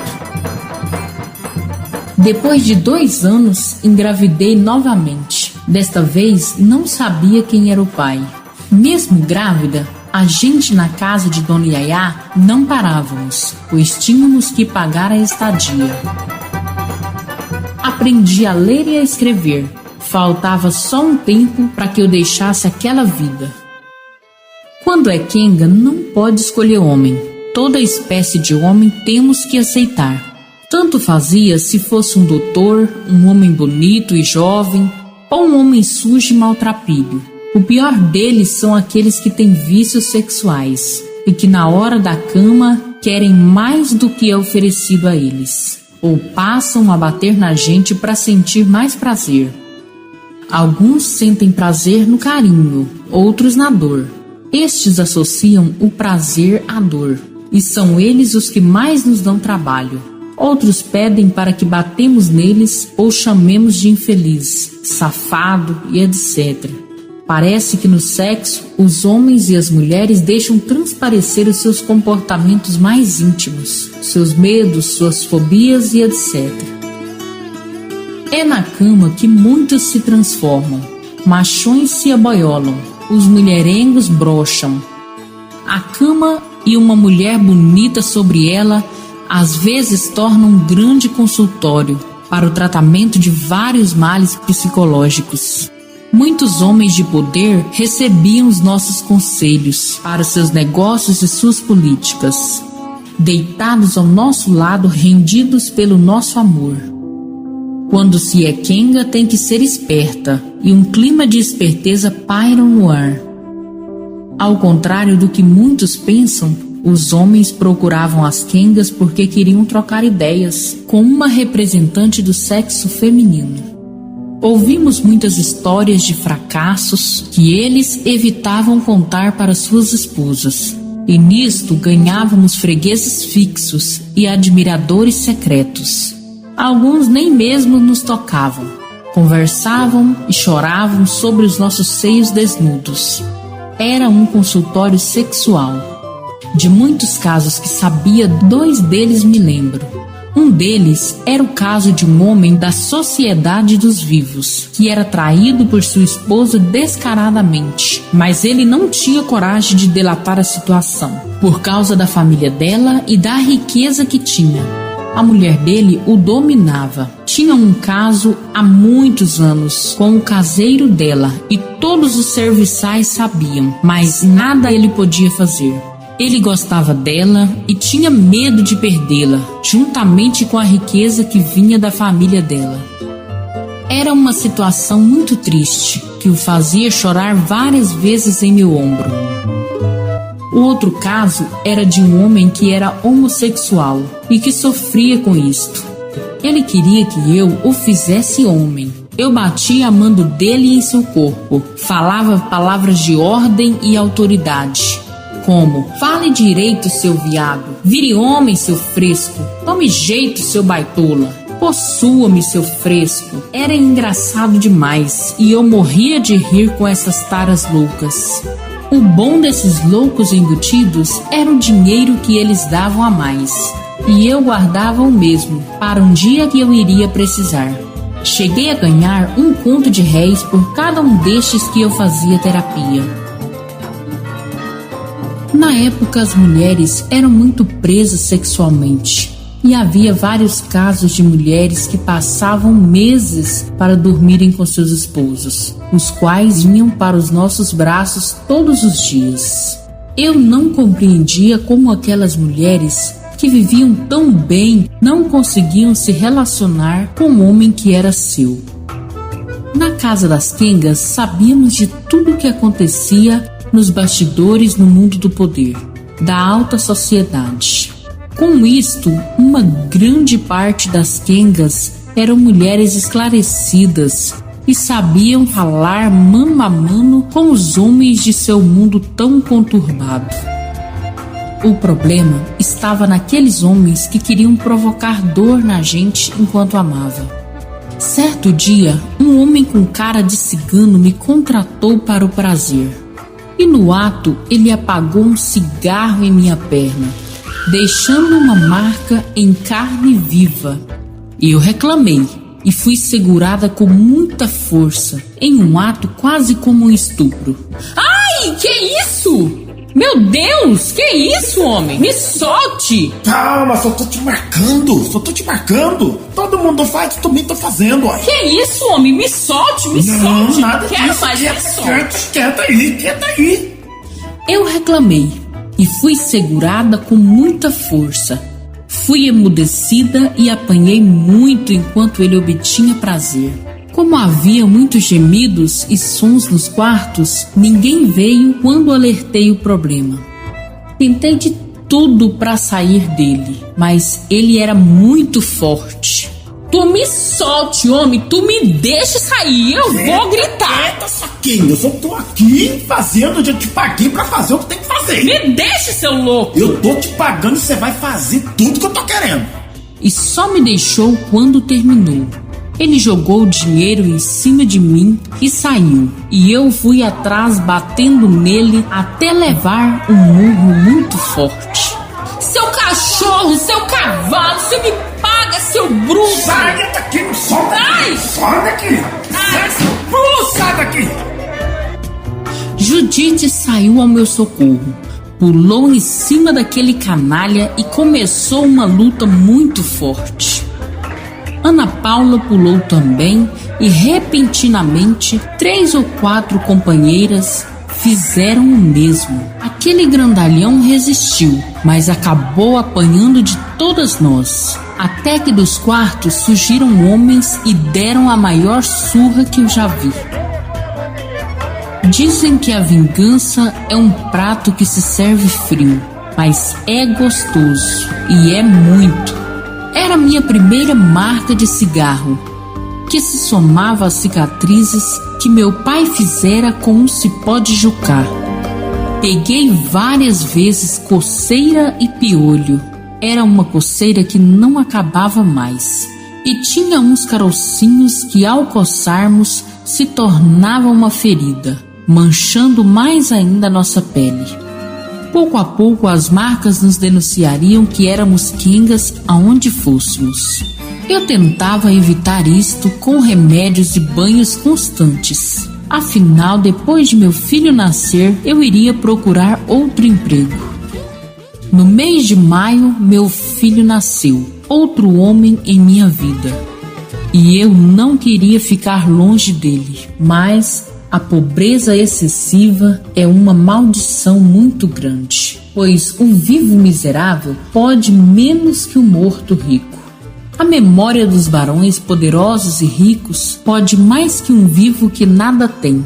É um morto vivo. Eu alimentava meu filho e chorava, por saber que teria que entregá-lo a outros braços que não eram os meus. As lágrimas caíam sobre os meus seios e escorriam até a boca de Miguel. Era um nome angelical. Miguel era lindo e tinha um aspecto de caboclo, com cabelos bem fininhos como de índio. Meu filho, eu te amo muito, viu? Mas a mamãe não vai poder ficar com você. A mamãe é uma quenga e aqui não é ambiente para um rapazinho como você. O papai e a mamãe não se lembra quem é, mas eu tenho certeza que ele te ama também, viu? Eu tenho certeza que você vai ser criado por uma família muito abençoada, viu? Deus vai cuidar de você, vai te proteger e te guardar em todos os seus caminhos, viu, meu filhinho lindo?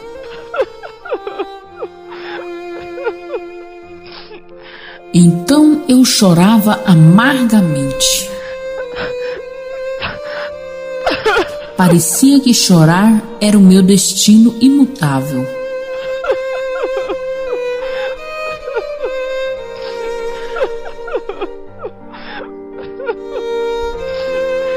Eu era apenas uma quenga. O que eu poderia fazer? Talvez eu fosse realmente fraca e desprezível, como meu pai dizia em seus momentos de raiva, quando me praguejava sem pena alguma. Depois de 6 meses, eu e Sara fomos à casa dos meus gentios clientes. Eu queria que todos eles ficassem próximos a Bodocongó, pois de uma maneira ou de outra eu acompanharia o seu crescimento. Quando colocávamos a criança em sua porta, ela chorou e ele abre a porta assustado. O que é isso? Calma, senhor, estamos trazendo uma criança linda aqui para o senhor cuidar. Ah, mas só me faltava essa, que eu vou cuidar de filho de rapariga. Sai fora daqui, vocês duas, antes que eu chame a polícia. Que é isso, senhor? Sai, Tiago. Saímos rapidamente e assustadas, com aquele homem que era tão simpático quando estava entre as nossas pernas e agora se mostrava um imbecil bruto. Na volta, encontramos uma família muito rica, com aqueles carros que só as pessoas muito ricas tinham. Na época, só os ricos tinham carros, e quem tinha um carro daquele só poderia ser muito rico. Olhe, Sara, olhe só aquele barão. Miguel pode se dar bem com aquela família, hein? É mesmo, Verônica, vamos botar ele lá. Eu nunca vi aquela família por aqui, não. Eles não são daqui. Eles são diferentes, parece ser estrangeiro. Vamos lá, deixa a criança nos bancos do carro, vamos. Fomos e colocamos Miguel nos bancos do carro e ficamos olhando de longe. Aquele casal era chique mesmo. A mulher dele usava até luvas brancas e um belo vestido. Eles encontraram a criança no banco do carro e de longe olhei o brilho no olhar daquela mulher ao abraçar meu filho. Deus te abençoe, Miguel, que esta família te faça muito feliz. Enquanto aquela mulher rica abraçava a minha criança, passamos ao lado dela e ela olha sutilmente para nós, como se soubesse que eu era a mãe daquela criança. Então eu ouvi uma frase dela em voz alta, como se quisesse que eu escutasse. Que criança linda! Eu vou te fazer muito feliz, viu, criança? Olha, eu vou te fazer muito feliz, viu, meu menino lindo? Que triste sina é a da mãe que vê o filho que saiu de dentro dela nos braços de outra mulher. Mas com ela, ele teria muitas oportunidades na vida. Com lágrimas em meus olhos, olhei para ela e, como se os nossos olhares se combinassem, a abençoei. O sentimento de incapacidade é igual ao sentimento de morte. É como se estivéssemos mortos e não conseguíssemos mover os objetos do mundo dos vivos. Elas apenas recolhem-se para dentro de nós, para o mais profundo de nossa alma. Ela fica lá dentro e, como urso faminto, sai de vez em quando e nos perturba e nos devora por dentro. Eu não sabia para onde Miguel tinha ido, mas ele estava mais seguro que nos meus braços. E isto era muito, muito triste para mim. A minha incompetência perante a vida me abatia cada vez mais. A dor da perda de mais um homem da minha vida me fazia sofrer e eu pensava comigo que alguma coisa eu tinha que fazer. Eu já sabia ler e escrever, fazia conta com facilidade, então bastava eu procurar. Passei a buscar um trabalho no centro de Campina Grande todos os dias. Fazia a vida à noite e durante o dia buscava emprego. Campina Grande era a capital do trabalho e muitas indústrias havia. Porém, a maioria dos trabalhos eram para homens. Eram necessárias muitas referências. E na maioria dos casos eram dados trabalhos só para quem era conhecido de alguém poderoso. Como Kenga, eu não tinha referencial, mas mesmo assim eu tentava buscar um meio de vida. Encontrei no centro da cidade de Campina Grande uma fábrica de sacos de vários tipos. Trabalhávamos das 6h30 até as 11h30 e depois de 12h30 até as 17h30 e ganhávamos uma ninharia por mês e às vezes atrasava muito. Durante a noite eu servia os homens e durante o dia trabalhava em conjunto com várias mulheres e homens. E tudo ia bem, até que alguém descobriu que eu era Kenga. Repentinamente os trabalhadores começaram a me evitar e ninguém sentava onde eu estava. E não queriam beber no mesmo copo de água que eu bebia. Piadas eram até suportáveis. Mas quando os homens resolveram passar as mãos em mim, começou a humilhação pública. Eu tinha que resistir toda aquela humilhação, pois eu queria ser uma mulher da sociedade dos vivos. Eu precisava viver. Eita, você tá sabendo que aquela ali é Kenga? É mesmo, rapaz? Eita, você tá sabendo? É, eu fiquei sabendo lá no bar. O pessoal falou pra mim que aquela moça que eles viram entrando aqui na fábrica é Kenga. Que isso, rapaz? Nossa! Nossa, e é boazinha, hein? Olha só, pai. Eram tantas piadas indiretas que eu recebia que as lágrimas desciam silenciosas de meus olhos. Rapaz, eu vou pegar ela hoje, hein? Encontrar aquela cobra, hein? Você vai fazer proposta pra ela, rapaz? Não sei. Vou tentar do meu jeito aqui. Mas eu acho que hoje ela vai ficar comigo. Eu escutava piada o dia todo. Era um apedrejamento constante. E às vezes a minha alma sangrava. Com o passar dos dias, as direitinhas se afastaram de mim. E perto de mim só havia homens. Eu tinha que suportar, pois estava decidida a mudar, mesmo que o mundo não quisesse. Em meio aos homens tinha um chamado Benedito que me aperreava muito, para que eu desse para ele o que dava na casa das Kengas. Ele era insistente e chato, e sempre colocava os outros contra mim. Mas eu não o queria com aquela cara de gaiato que tinha. Com a insistência dele, o pior aconteceu. Fui chamada no escritório pelo dono, chamado Joaquim Almeida. Verônica, é verdade o que estão dizendo a seu respeito? Que você é mulher livre, mulher da vida? Sim, senhor.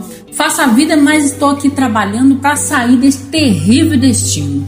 Bem, eu não sabia disso, compreendo. Cada um tem a vida que quer. Mas eu fiquei sabendo que a senhora anda se insinuando para os homens da fábrica. Não, senhor. Não, senhor. Não fiz isto. Jamais. Eu estou lutando por uma vida melhor.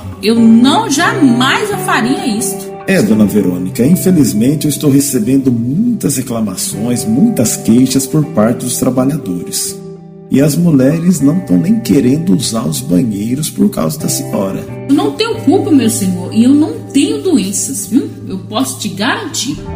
Do jeito que as coisas estão caminhando aqui na fábrica, eu não estou conseguindo manter a ordem. E infelizmente a senhora está despedida. Passa daqui 1 mês para receber seu dinheiro. Por favor, senhor Almeida, não faça isto, por favor. A senhora já pode ir embora. Eu saí e dei de cara com Benedito, com aquele sorriso de deboche. E aí, Verônica? Tá saindo lá do escritório, né? Com certeza já foi despedida. Eu falei que ia dificultar a sua vida aqui, você não quis ficar comigo, né? Tome, seu miserável! Fechei a minha mão e dei mesmo no olho dele. Nunca dei um murro com tanta força e nunca fiquei tão feliz por ver aquele infeliz cair sobre as máquinas. Eu tinha a leve impressão de que a sociedade não queria que eu deixasse de ser Kenga. Continuei indiferente às indiferenças, a buscar emprego pela cidade. Todos os dias eu ia buscar um trabalho aonde desconfiava que houvesse um. Eu necessitava de deixar de ser algo desprezível ao mundo. Eu existia e queria ser alguém nesta terra. Queria dizer para todas as pessoas: eu estou viva e sou gente. Eu existo. A vontade era tão grande que eu chorava por qualquer motivo. Tentava buscar em meus clientes algum meio de sair daquela vida, mas nada havia para mudar o meu destino. Entre os meus clientes existia um homem chamado José Bastião da Silveira, que há mais de um ano me visitava e pagava mais que era necessário. Ele um dia declarou seu amor por mim e mostrou o desejo de deixar sua mulher por mim e viajarmos juntos para a cidade de Juazeiro. Mas eu não queria aquilo, ser feliz com a infelicidade alheia. Eu não queria mesmo, mas aquela situação era desejada por todas as Kengas que ali moravam. Ele insistia e sempre trazia um dinheirinho para mim, como se já tivesse um compromisso comigo. Ele era muito gentil e conhecia minha história desde que eu era gente, ou seja, moça. Para a sociedade da época, parecia que eu tinha perdido a dignidade e a vida junto com a minha virgindade. Pedi a Bastião que conseguisse um trabalho para mim, e ele se demonstrou disposto a isto. Em poucas semanas ele chega com um endereço para que eu trabalhe na casa de família. Fui até a referida casa, próximo ao açude velho, lugar dos ricos da época. Era uma casa muito bonita e a família muito rica, por nome Queiroz. Era uma casa muito grande e tinha muitos objetos caros. Verônica é seu nome, não é? Seu Sebastião enviou a senhora dizendo que trabalhava no açude de Bodocongó, certo? Sim, senhora. Queremos que a senhora durma no serviço, limpe a casa, lave a roupa, faça a comida junto com a Benta, minha empregada mais antiga. Vamos pagar a senhora um conto de réis por mês. A senhora poderá visitar a sua família uma vez por mês. E você terá um quarto aqui nos fundos, com banheiro individualizado, tá certo? Sim, senhora. Que mulher firme! Ela parecia uma rainha com todo o império. Trouxe para a casa dela as poucas roupas que tinha e dei as demais que não eram necessárias naquele novo ambiente. Aleluia! Eu tinha encontrado o céu, o que há tanto tempo procurava. Eu já tinha quase 10 contos de réis guardados, e era apenas questão de tempo para eu aumentar mais essa quantia e comprar a minha casa tão sonhada. Finalmente, tinha surgido a grande chance da minha vida: sair da casa das Kengas e ser alguém da sociedade dos vivos. Comecei a trabalhar na casa da família Diniz e a alegria não saía da minha face. Era uma grande casa rica e era muito cheirosa. As pessoas daquela casa me tratavam muito bem, sempre pedindo por favor e etc. Eu era uma dama da sociedade dos vivos, mesmo sendo uma simples empregada doméstica. Agora era apenas me educar e quem sabe não surgia um vigilante, um jardineiro para casar comigo. Graças a Deus e a Bastião, eu tinha aquele lindo emprego. Ele me visitava de vez em quando e me trazia dinheiro e flores escondidas. Era um velhinho verdadeiramente simpático. Ô, Verônica, você está bem? Sim, senhor, Sebastião. Eu estou muito bem, graças ao Senhor. Ô, minha filha, eu quero que você seja muito feliz, viu? E compre a casa que você tanto sonhou. E se um dia você quiser ficar comigo pra sempre, basta me chamar. Será que aquele velho estava realmente apaixonado por mim? Ele tinha realmente me ajudado. E o trabalho era um orgulho para mim. Eu era uma empregada doméstica com muito orgulho. Era uma grande realização para mim sair daquele ambiente aonde fui colocada. Passei vários meses em pleno sossego, ajuntando meu dinheiro. Mas, infelizmente, depois de ganhar a confiança de toda a casa e participar de suas festas e de sua mesa, seu Diniz e seu filho passaram a demonstrar certa simpatia por mim. Além dos olhares, os dois faziam de tudo para ficarem a sós comigo. E isto acontecia todos os domingos pela manhã. E à noite, quando Dona Diniz ia para a igreja com a sua fiel serviçal Benta, os dois homens da casa se revezavam, sem saber um do outro, em me seduzir. Eu não queria confusão, pois estava em plena realização, mas os dois insistiam. Então se ajuntava a fome com a vontade de comer. Há meses eu estava distante de homens, e bastava um leve toque para que eu me derretesse em desejos ardentes. Era uma tentação constante, mas eu estava disposta a resistir com todas as minhas forças. Todo ser que vive sobre a terra é contraditório, e não existe nenhum ser que não se contradiga. E às vezes o que está entre as nossas pernas domina o que está sobre o pescoço. É uma verdadeira rebelião física. Beijos e amassos eu não consegui evitar, e as mãos dos dois sempre amassavam na menor chance que tivesse. Os dois, sem saber um do outro, estavam tendo a mesma tara por mim, um desejo terrível por meu corpo. Mas eu não queria desagradar a patroa que tanto me considerava. Mas quem anda sempre na beira acaba caindo no fundo. E foi o que exatamente aconteceu. Em uma bela manhã de domingo, eu cuidava da arrumação do quarto do casal quando seu Diniz entrou pela porta e disse que queria tomar banho. Vou tomar banho, Verônica. Ah, tá bom, vou sair. Não, fique. Eu vou precisar de você. Ele tomou seu banho e saiu de toalha. Desnudou-se em minha frente e mandou enxugar suas costas.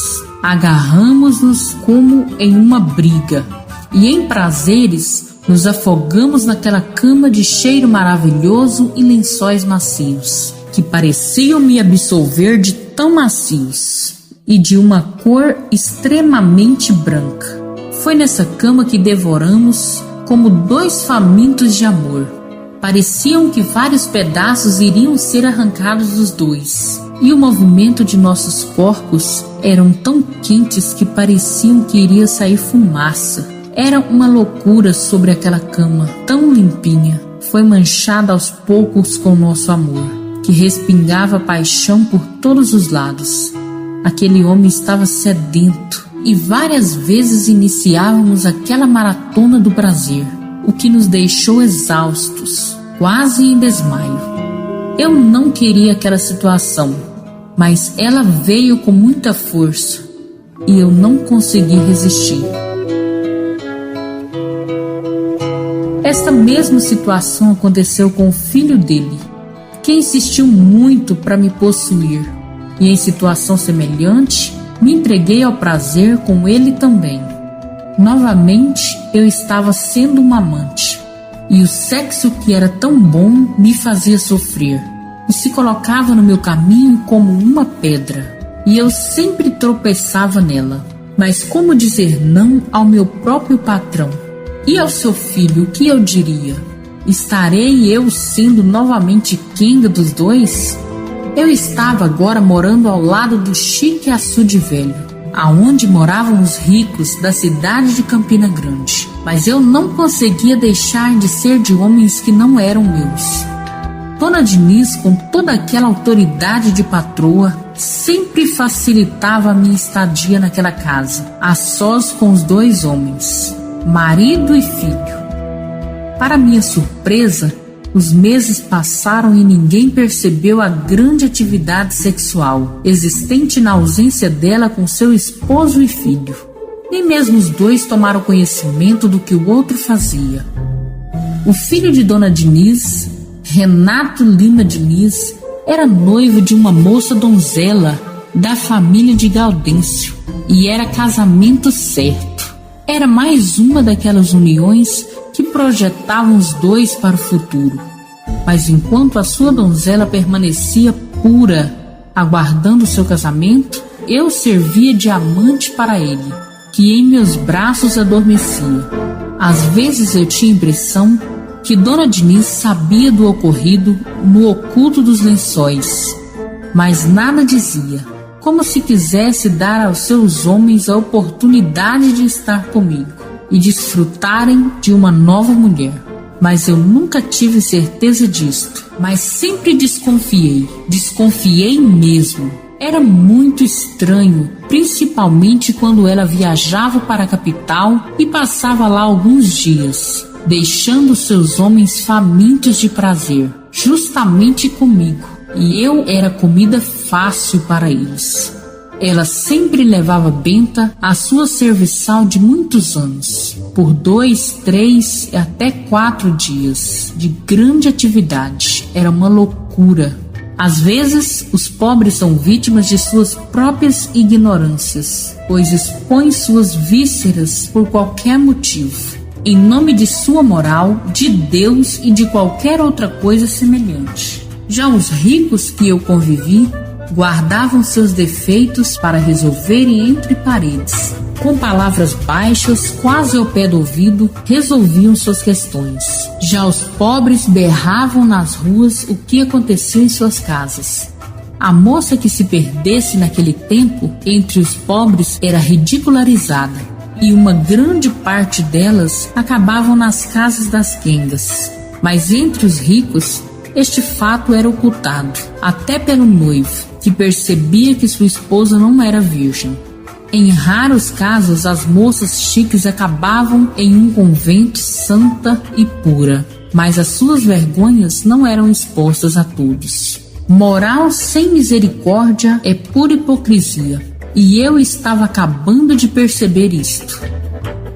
Meu pai não era um homem de moral, pois tinha várias quengas, batia na minha mãe e quis demonstrar moral em cima de meu erro, isto impiedosamente me destinando ao submundo da sociedade.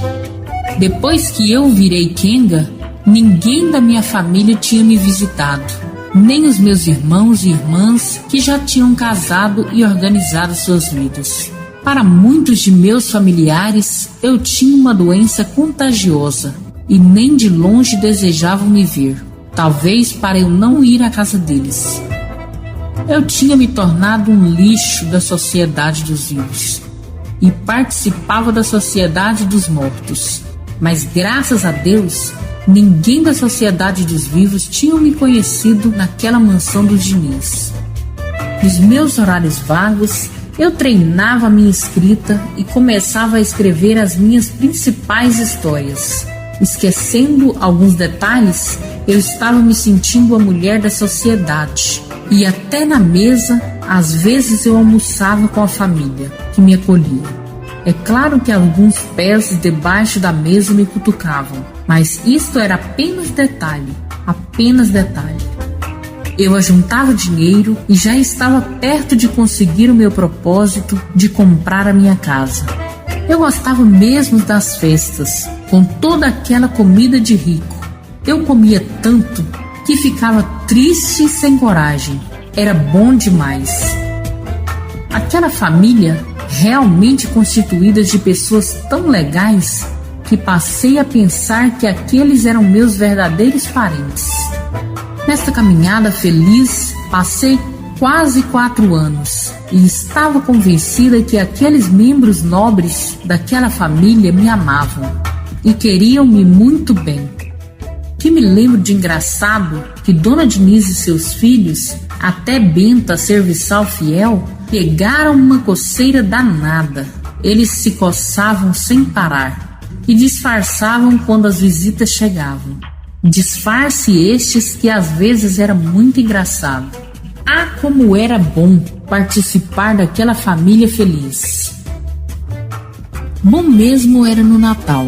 Ganhávamos presentes e sempre havia baile, com a minha música preferida, Escadaria. E escondida, eu levava presentes para as minhas amigas da antiga profissão. Eu gostava muito de levar presentes para Sara, a minha grande amiga, Dona Yaya e Bianca, que era uma prostituta das antigas, que velha foi esquecida pelos clientes. Os homens não a procuravam mais. E doente, faminta, ela era sustentada pelos favores das quengas em atividades. Dava muita pena daquela mulher que era tão disputada pelos homens que chegavam até a brigarem. Agora mendigava comida e transava por um cigarro e um copo de cachaça. Na festa de final de ano, na casa da família Diniz, eu estava vibrante e até comprei um vestido novo e um rádio ABC canarinho de 6 faixas. Pegava até os estrangeiros falando. Na festa veio gente de toda a alta sociedade de Campina Grande. Na festa tinha até Barão do Algodão. Enquanto eu servia ao som da minha música preferida, um grupo de damas da sociedade olhavam para mim, como se comentasse alguma coisa. Como fui tola, pois pensei que elas estavam achando o meu vestido bonito, mas não era. Dona Diniz, a senhora sabe quem é aquela ali? É minha serviçal, Verônica. Oh, Dona Diniz, a senhora não sabe. Aquela mulher é a pior quenga do açude de Bodocongó.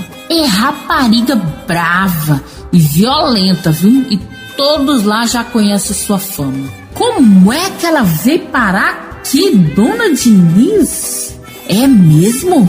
Disso eu não sabia. É sim. E como que a senhora permite uma imunda daquela entrar em tua casa? Todas aqui já sabem que é ela, viu? Eu não como os doces servidos por ela. Eu também não. Eu também não. Jamais, eu também não. Calma, meninas. Ela deve ter deixado a vida há muito tempo. Menina, olha, onde foi casa sempre será tapera, viu? Eu não venho aqui mais com esse mundo aí, viu? Não mesmo, viu? Na festa eu pensava que estava arrasando com meu vestido novo, mas era apenas uma quenga no meio da sociedade dos vivos. No dia seguinte fui chamada por Dona Diniz, que gentilmente conversou comigo. Verônica, me fale a verdade. Você fazia vida livre? Quê? Quem foi que disse a senhora? Minhas amigas me contaram e houve grande comentário ontem à noite na festa. O comentário foi geral. Que vergonha, Dona Diniz! Você foi quenga, Verônica? Sim, senhora, desde os meus 15 anos quando me perdi. Então Bastião me enganou. Você realmente é uma mulher de vida livre. Eu fui, eu não sou mais, graças a Deus e a senhora. Eu sei, Verônica, mas o grande comentário das minhas amigas me obriga a demiti-la. Dona Diniz, pelo amor de Deus, não faça isto. Eu não tenho para onde ir. Por favor, me deixe aqui. Infelizmente, Verônica, eu não posso deixar que falem mal de minha família por causa de você. Você, infelizmente, está despedida. Como doeram aquelas palavras. Pareciam facadas em meu peito, desferidas impiedosamente. Parecia mais um daqueles pesadelos e eu só esperava acordar. Corri para o meu quarto de empregada, que era cheiroso e confortável, e chorei, gemi e as lágrimas escorriam de meu rosto como a água na rua em tempo de chuva. Chorei muito mesmo, até soluçar sem parar. Benta, a serviçal de estimação, veio me consolar. Sinto muito, mas não consegui parar o sangramento que estava em minha alma. Ela me contou o que foi para mim de grande surpresa. Ela relatou que também tinha sido prostituta no antigo lugar chamado Barrocas, hoje Feira Central, e que Dona Diniz aceitou ela, mesmo sabendo que ela era uma ex-prostituta, e nunca passou isto em meu rosto. O problema era a sociedade constituída por suas amigas ricas, que tinham espalhado para todos o assunto. A minha presença naquela casa atrairia comentários inúmeros sobre a sua família, e isto foi o motivo dela não me querer mais. Às vezes tentamos agradar mais os homens do que a Deus, e fazemos mais coisas por causa do homem do que por causa de Deus. Era o fim. Eu teria que dar a Deus aquela família adorada e aquela casa tão confortável e cheirosa, e voltar para aqueles becos de casas de taipas com cheiro de mofo e fumaça. Assim que Dona Diniz me despediu, chorei muito no quarto da empregada. Peguei vagarosamente as minhas malas que ganhei da senhorinha e parti. Parti do mundo dos vivos de volta para o mundo dos mortos. Triste e sem forças, caminhava às margens do açude velho, que alimentava toda a cidade. Caminhando ao lado do rio das Piabas, me ajoelhei e fiz questão de beber daquela água doce e límpida, como despedida. Adeus, açude velho, adeus. Caminhei pelas feiras das barracas e subi pelo alto da Bela Vista. Era São João, e a noite de São João, dia 23 de junho, estava começando. Em toda casa tinha festa, fogueira, bebidas e muitas risadas. Namoradas à luz da fogueira, pessoas assando milhos, queijo no fogo, meninos correndo pra lá e pra cá. São João é a época mais linda do Nordeste, e eu em lágrimas via tudo isto. Era uma festa maravilhosa, e em toda casa havia festa de São João. E eu queria tanto participar do mundo dos vivos, ter a minha casa, meu marido, meus filhos pertinho de mim, fazer uma fogueira para o Senhor São João bem bonita e até soltar bombinhas. Estava me sentindo um lixo. Será que o homem que amei, Tavares, ainda se lembra de mim? E meu pai sente saudades dele? Eu não queria ser uma quenga e vou fazer qualquer coisa para sair dessa realidade. Como São João é lindo e o Nordeste se enche de felicidade, fartura, comida, bebida, família, forró, quadrilhas e gargalhadas. Ai, ai, como isso estava longe de mim mesmo. Mesmo eu sentindo nas ruas a temperatura das lindas fogueiras, do alto do morro da Bela Vista, via a cidade e o açude de Bodocongó. E enquanto eu descia, minhas lágrimas atrapalhavam a minha visão. Mas ninguém percebia. Será que eu era invisível? Chegando de volta ao açude dos amores, falei com ele. Será que um dia alguém saberá a minha história? Águas que lavam o nosso corpo por dentro e por fora, e tem memória de tudo que já passou. E foi alguém vivo nesta terra. E quem tem memórias eternas, será que um dia alguém saberá que eu existi? As águas são vivas, como uma pessoa, e guardam história de mistérios. Guarde a minha, por favor. Lavei meu rosto nas águas do açude de Bodocongó e fiquei olhando para elas. E vi o meu rosto nelas, parecia outra Verônica. E piscava os olhos diferente dos meus, como uma outra eu, olhando para mim. Eu não sabia se tinha medo ou não, foi de arrepiar. Lutarei para ter minha casa, e farei uma fogueira enorme e quem sabe até uma quadrilha de São João. Como eu sofri, e só vim acreditar na triste realidade no dia da partida. Voltei à casa de Dona Yayá, que me recebeu como uma filha. A partida, o adeus reúne em uma só dose todas as dores existentes e possíveis na alma. Novamente passei dias chorando a minha decadência ao lado do meu rádio ABC Canarinho e o cachorro que trouxe da casa de Dona Diniz, que eu chamei de Perf. Como chorei, gemi, gritei, mas parece que ninguém me ouvia. Parecia que eu era uma morta-viva. Ninguém se importava comigo, como um objeto descartável e já usado, sendo inútil para a sociedade dos vivos. Depois de chorar muito e gastar toda a reserva de lágrimas, decidi em um ato desesperado ir até a casa de Dona Maria da Silva, minha mãe, que há tanto tempo não a via, mesmo morando na mesma cidade e em bairros vizinhos. Fui até ela com uma sementinha de esperança meia murcha, mas ainda insistente em permanecer no meu peito. No caminho veio a alegria de ver de longe a minha casa. Era o meu lar, que nasci e que ainda permanecia no meu coração. Na rua encontrei várias meninas. Olha, Ana Carolina! Aonde tu tava, mulher? Oi, tudo bem? Saudade de vocês que eu tava. Mas as vizinhas diziam: ei, menina, entre, vamos, entra pra casa. Aquelas vizinhas que me conheciam desde pequena recolheram suas filhas para dentro de casa e fecharam as portas num ato terrível de repúdio. Elas queriam impedir o contato de suas filhas e filhos comigo. Afinal, eu era uma quenga. Todas as casas se fecharam rapidamente, como se existisse um terror me acompanhando. Nenhuma palavra. Um bom dia. Me senti um fantasma vivo daqueles bem feios. Olhei para aquelas casas fechadas e aqueles olhos assustados olhando pelas brechas das portas e me senti um nada. Me dirigi à casa de minha mãe como um grito desesperado de ver alguém que me amasse.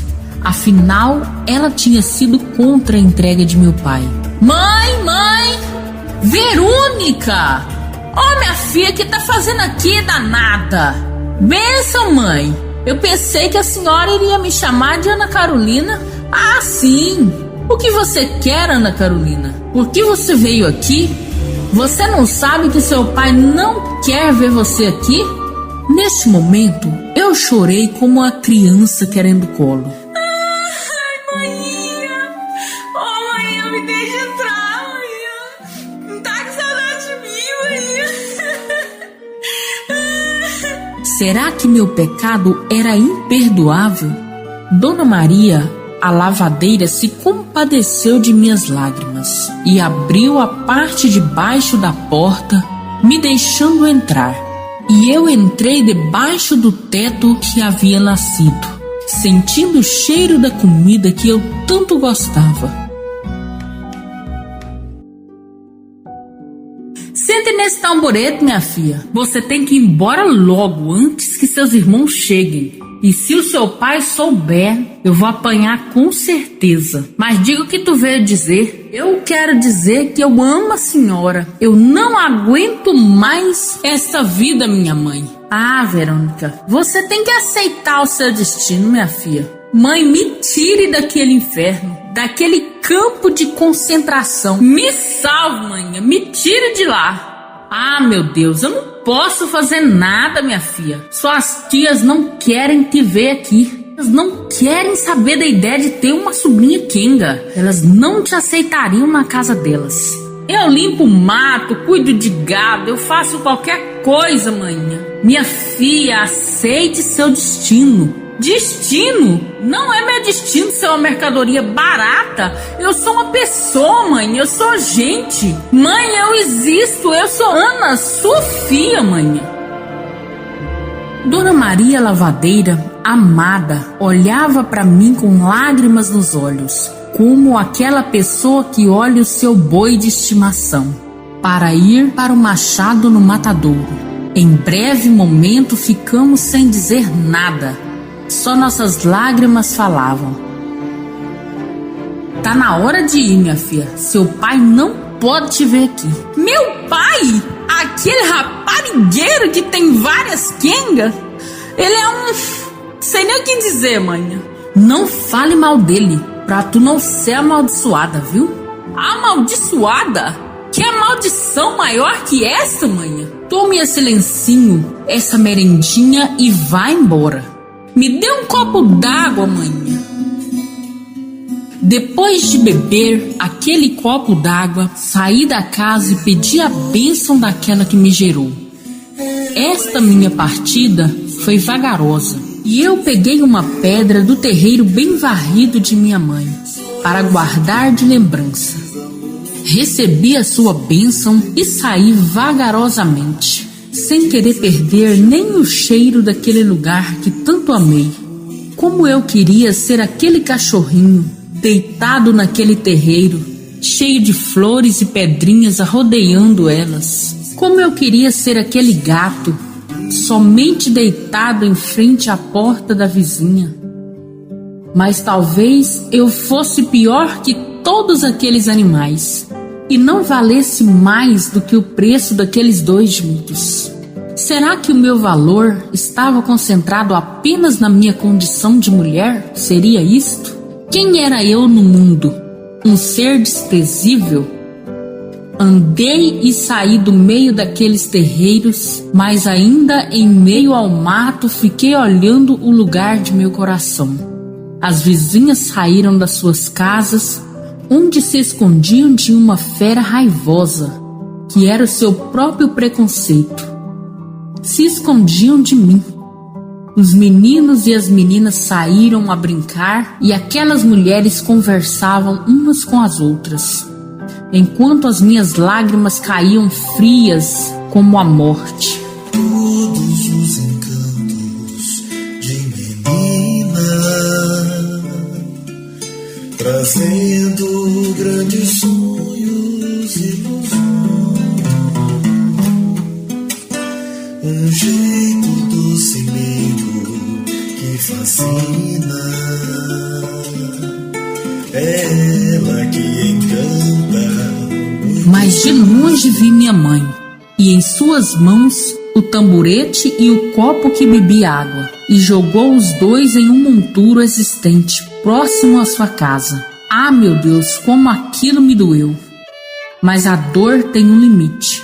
Depois de uma intensidade, ficamos dormentes à realidade como zumbis, que andam sem vida. Engoli a minha angústia e voltei à prisão de minha alma, para morrer a morte dos culpados. Cheguei no cabaré e, como uma morta-viva, me dirigi ao canto que achavam que era meu. Mas algo me dizia e até insistia que eu fugisse daquela realidade. De volta à sociedade dos mortos, as lágrimas se tornam em raiva, revolta contra tudo e todos. Como aquelas bruacas chiques eram mais importantes que eu. Muitas delas não eram tão fiéis assim aos princípios morais, e eu sabia também de seus podres, e as minhas amigas de trabalho sabiam mais ainda. A raiva me cegou e eu fiz carta para os maridos delas, contando as aventuras de suas santas mulheres. As cartas que distribuí diziam em detalhes as aventuras de suas mulheres, mas aparentemente nada aconteceu. Como os ricos costumavam resolver suas causas silenciosamente, acredito que o assunto foi tratado entre paredes. Dona Diniz ainda tinha a minha admiração e respeito, mas o pior estava dentro de meu útero, um filho de seu marido, ou filho. Era mais uma vida que estava para surgir no mundo, que para alguns é gentil e para outros tremendamente cruel. Os dias passam rápido e as nossas forças se vão, como a água na seca. Bianca ainda continuava entre as quengas e bebia muito para afogar a ideia que tinha ficado velha e só, podre e sem horizontes. Era uma tristeza abundante. Um certo dia, grávida, fui acordada por Sara. Verônica, venha ver uma coisa, venha. Ô, Verônica. Que é, Sara? Era o corpo de Bianca, às margens do açude, que ela viu ser construído pelo prefeito Cristiano Laurentins, ao lado do riacho que traz o nome de um guerreiro, Bodocongó.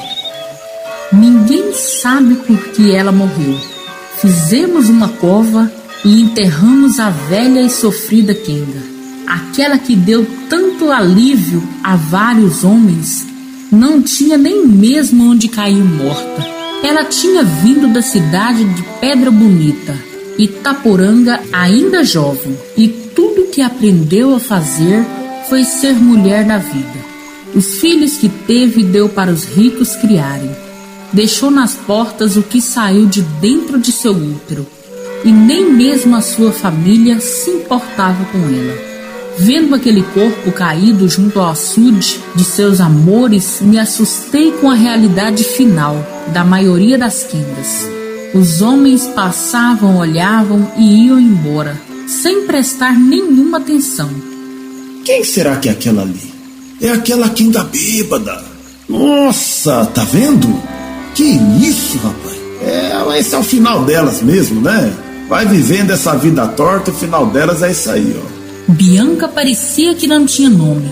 Era tratada como a Kenga velha, a Kenga bêbada e etc. Será que ela não tinha sonhos? Será que ela não era gente?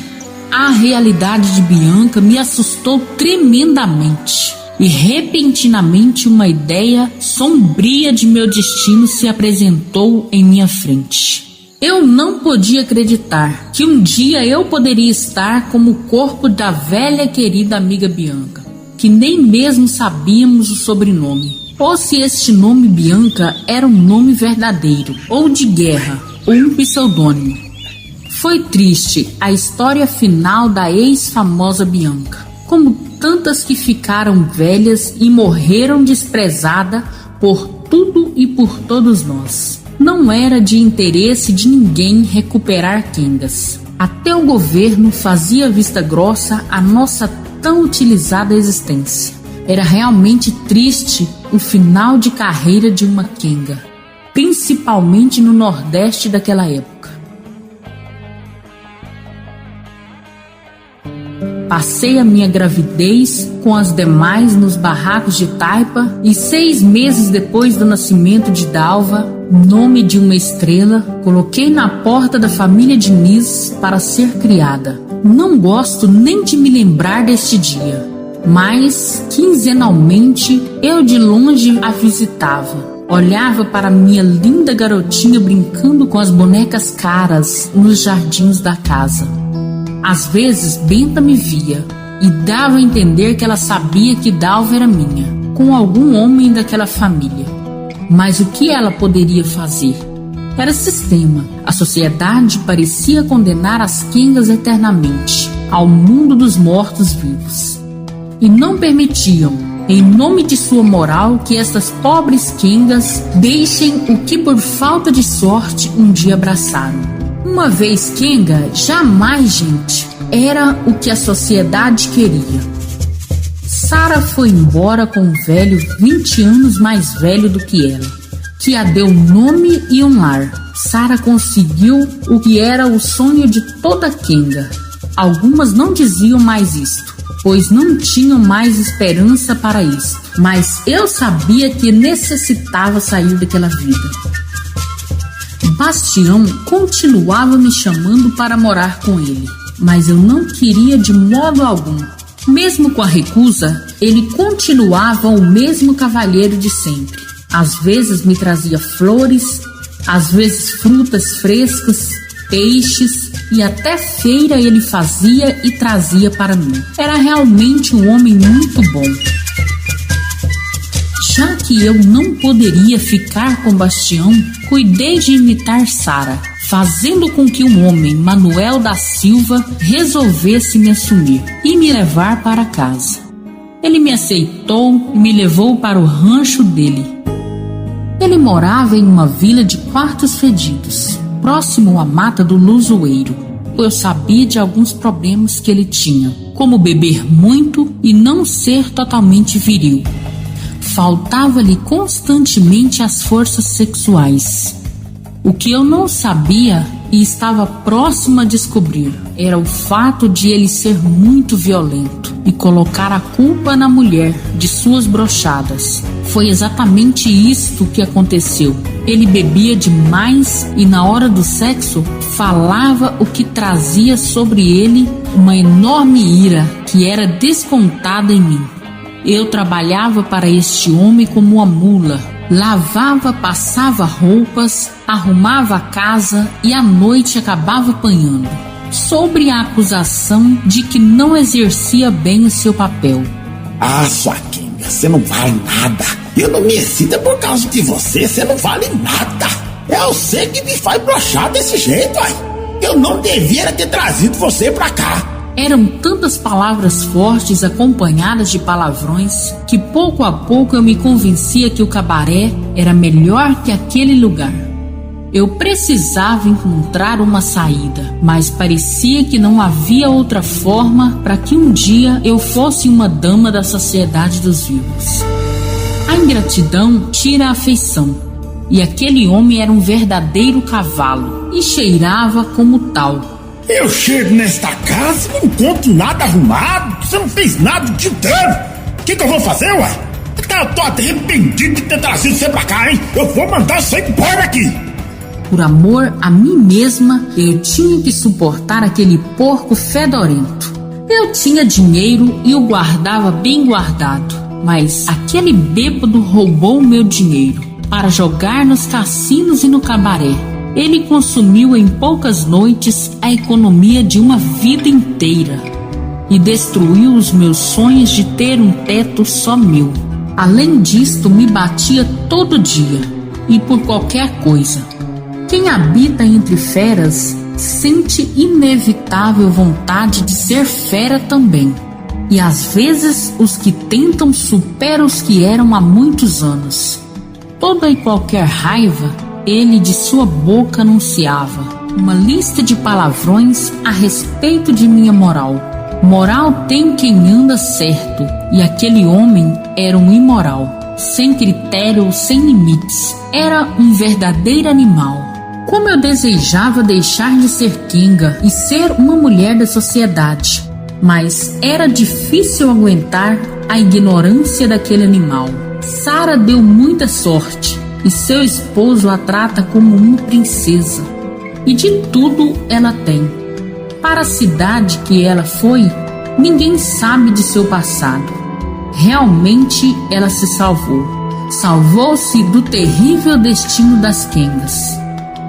Eu tentei de tudo para mudar o coração de meu homem, mas todas as tentativas foram em vão. Que tristeza quando a gente encontra nossa própria incompetência. A tristeza me acompanhava e passei a pensar que a vida tinha realmente me rejeitado. Na casa de Manuel, sonhei um dia um sonho muito curioso. Sonhei andando em um jardim muito grande, que tinha vários canteiros vazios esperando sementes. Era um ambiente estranho, mas bonito. Comecei a andar entre os canteiros e de uma bolsa que apareceu em meu lado comecei a tirar sementes e jogá-las sobre os canteiros. Muitas sementes eu jogava e cada vez que eu fazia isso me alegrava com o fato. Rapidamente as folhinhas saíam do chão em uma rápida germinação que me fazia até sorrir de alegria.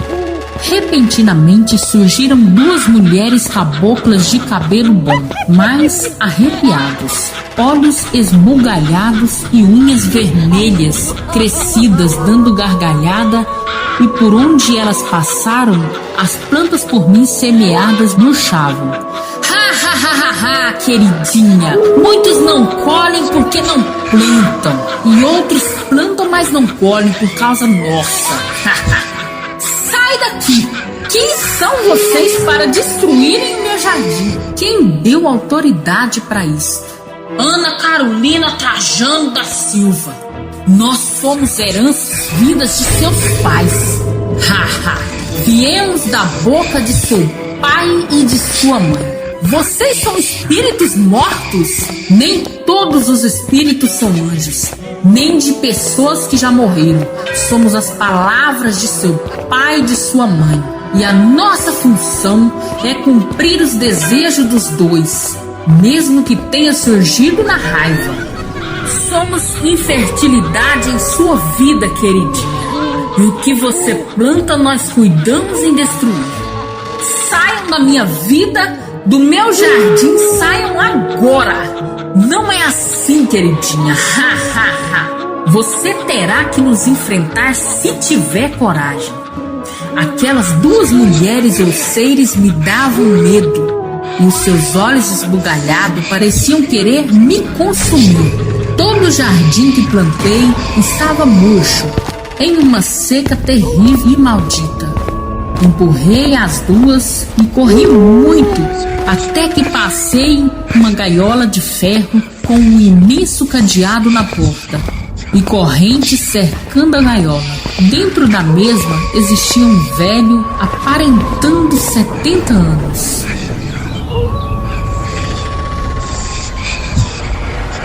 Com barba longa e branca e uma roupa verde, com vários anéis em seus dedos.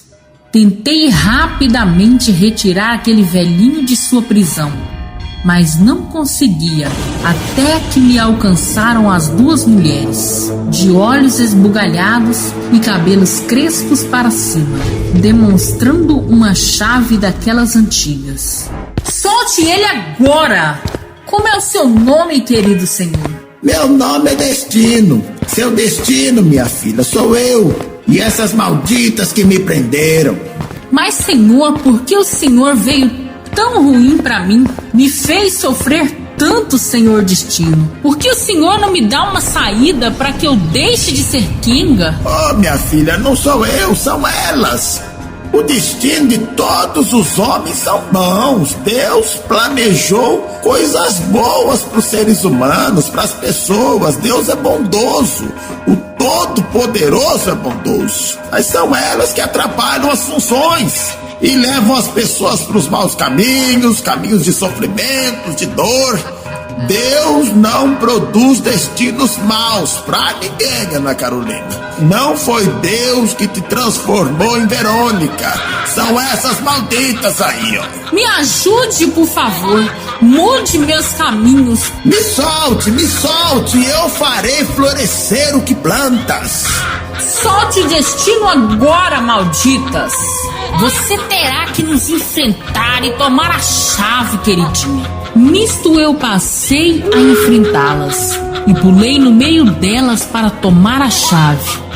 Lutei muito com elas e, agarrada ao cabelo delas, caímos no chão e eu me acordei.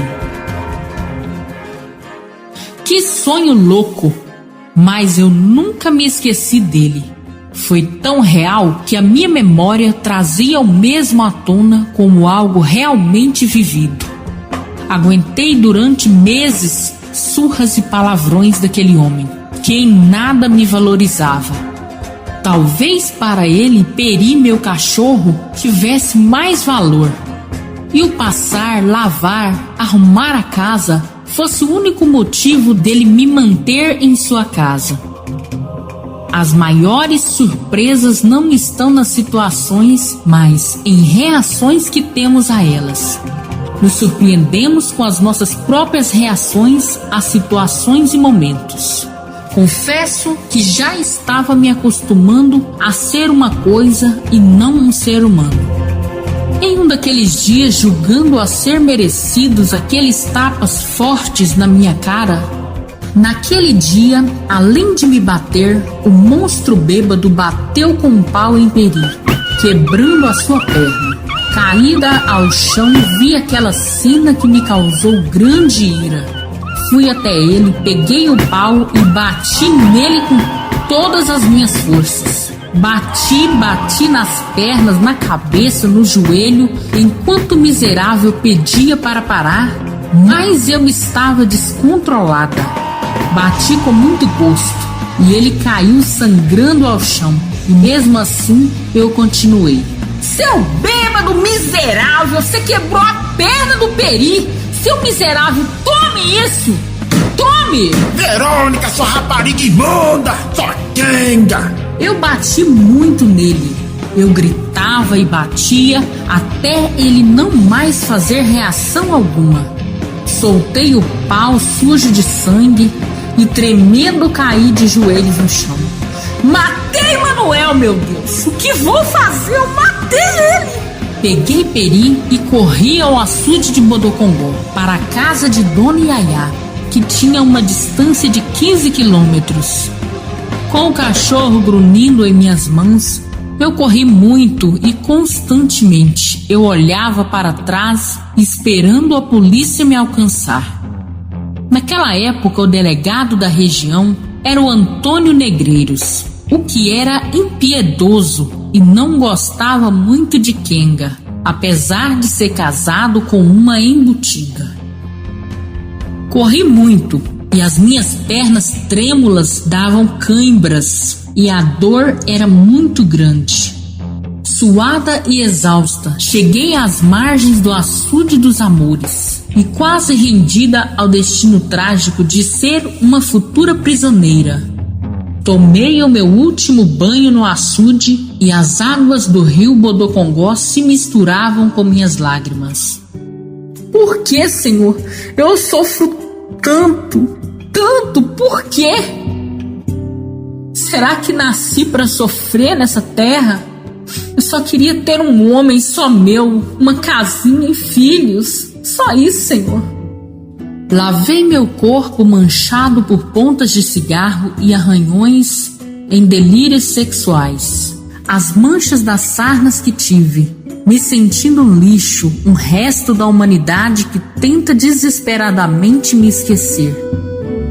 Cheguei com banho tomado em Dona Yaya e contei que tinha matado Manuel a pauladas. E a qualquer momento a polícia iria vir me buscar. Verônica, você tá doida? Você matou Manuel?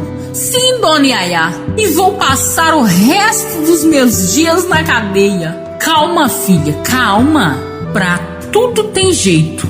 Só não tem jeito pra morte. Socorro, Dona Yaya, o que vou fazer? Olhe, você vá pela mata de Dona Merquinha e procure a fazenda do Major Veneziano. Ele é um homem bom e defende o pobre como se fosse família sua. Se você conseguir entrar na fazenda dele, ninguém vai poder te prender. Todos dizem que o Major Veneziano é o grande defensor dos pobres da região. E até as mais terríveis situações ele resolve. Corra, corra antes que a polícia chegue. Vá logo, minha filha, vá. Deixe Peri aqui comigo. Então eu corri muito em direção à fazenda do Major Veneziano, orando a Deus para não ser interceptada. Naquela época, a polícia ainda utilizava cavalos, daqueles bem bonitos, e de longe eu via a poeira que eles deixavam nas estradas de barro, como eram todas na época. Meu Deus, que Major Veneziano me ajude, por favor, porque eu fiz aquilo, meu Deus. Eu acho que nunca corri tanto na vida. E as árvores da mata de Dona América Correia e Major Juvino me escondiam da vista daqueles soldados. Talvez se fosse um rico e poderoso, eles não viessem tão rápido assim. Cheguei depois de muito correr na fazenda do Major Veneziano. Mas para minha infelicidade, eles me acompanharam e se aproximaram rapidamente. Lá vai ela, pegue ela, vamos, parar! Desesperada, corri ao lado da cerca até que resolvi saltar para dentro da fazenda do Major Veneziano. Em uma atitude de desespero, corri para o pasto de seu gado e em uma corrida desesperada me pegaram. Me soltem, me soltem! Pega, Kenga, segura ela! Me soltem! Não, você vai com a gente! Me solta! Como é que você teve coragem de fazer aquilo? Eu não tive culpa, me solte! Agora você vai pagar na cadeia, sua Kenga! E eu chorava desesperadamente me debatendo. De longe vi 5 cavaleiros vindo rapidamente em nossa direção. O que é que tá acontecendo aqui, cabras? Ô Major Veneziano, o senhor nos perdoe ter adentrado aqui na sua fazenda. É que nós viemos prender esta Kenga aqui. Fala direito, soldado, ela tem nome. Você está nas minhas terras, viu? Filha, o que aconteceu? Major, socorro, por favor. Me acuda, não deixe eles me levar, por favor. Soltem elas, cabras. Major, nós temos que levá-la agora. Solte ela, solte agora. Solte ela imediatamente. Vocês estão na minha terra. Vocês fazem o que eu mando, viu? Enquanto eles conversavam, o delegado entrou pela cerca e tentou argumentar com o Major Veneziano. Major Veneziano, bom dia. A gente veio prender esta mulher por tentativa de assassinato. Ela invadiu as suas terras. Mas nós não iremos incomodá-los mais não, viu? Tragam ela. Espere um pouco, delegado. Está vendo aquelas cercas ali? Aqui é o meu território. Deixa a menina e vai embora agora. Mas, coronel, saia agora. Quem tá te mandando sou eu. E cala tua boca e saia sem reclamar. Aqueles homens fardados saíram acompanhados dos jagunços do coronel. E eu chorava muito. Tomei banho e almocei na cozinha da fazenda, com vergonha de me juntar à mesa. Mas ele chamou várias vezes. Eu sabia que o major era uma pessoa boa. O Major Veneziano me acolheu durante semanas, até que o processo não oferecesse risco de prisão. Manuel não morreu como eu pensava. Como um vaso ruim, não quebrou, mesmo com tantas pauladas. A fama de bom defensor dos pobres de Major Veneziano cresceu e atravessou os tempos. Bastava alguém segurar na cerca da fazenda do Major para que a polícia não prendesse. Realmente o Major Veneziano foi um fenômeno em defesa dos pobres e das classes menos favorecidas. Voltei à casa de Dona Yayá e junto ao meu cão Peri seguia o meu destino. Eu não me acostumava ao destino de Kenga e ficava dias e noites planejando deixar aquela vida. Pedi auxílio à Santa Igreja, mas não existia projeto para a recuperação de Kengas na mesma. Até ser freira eu pensei, mas não deu certo. Passei a vender raízes na feira grande, mas o dinheiro mal dava para comer e eu voltava à vida novamente. Houve uma seca muito grande naqueles anos e a fome foi grande entre os pobres e tudo se tornou caro demais. Bastião continuava na sua tentativa incansável de me conquistar, mas eu não queria atrapalhar a vida de sua mulher e de seus filhos, mesmo que sua esposa não acreditasse nisso. Às vezes ficava muito triste e em outras vezes me alegrava, pois o melhor da vida é viver. Bastião fez uma música muito bonita em minha homenagem e costumava cantar quando estava comigo.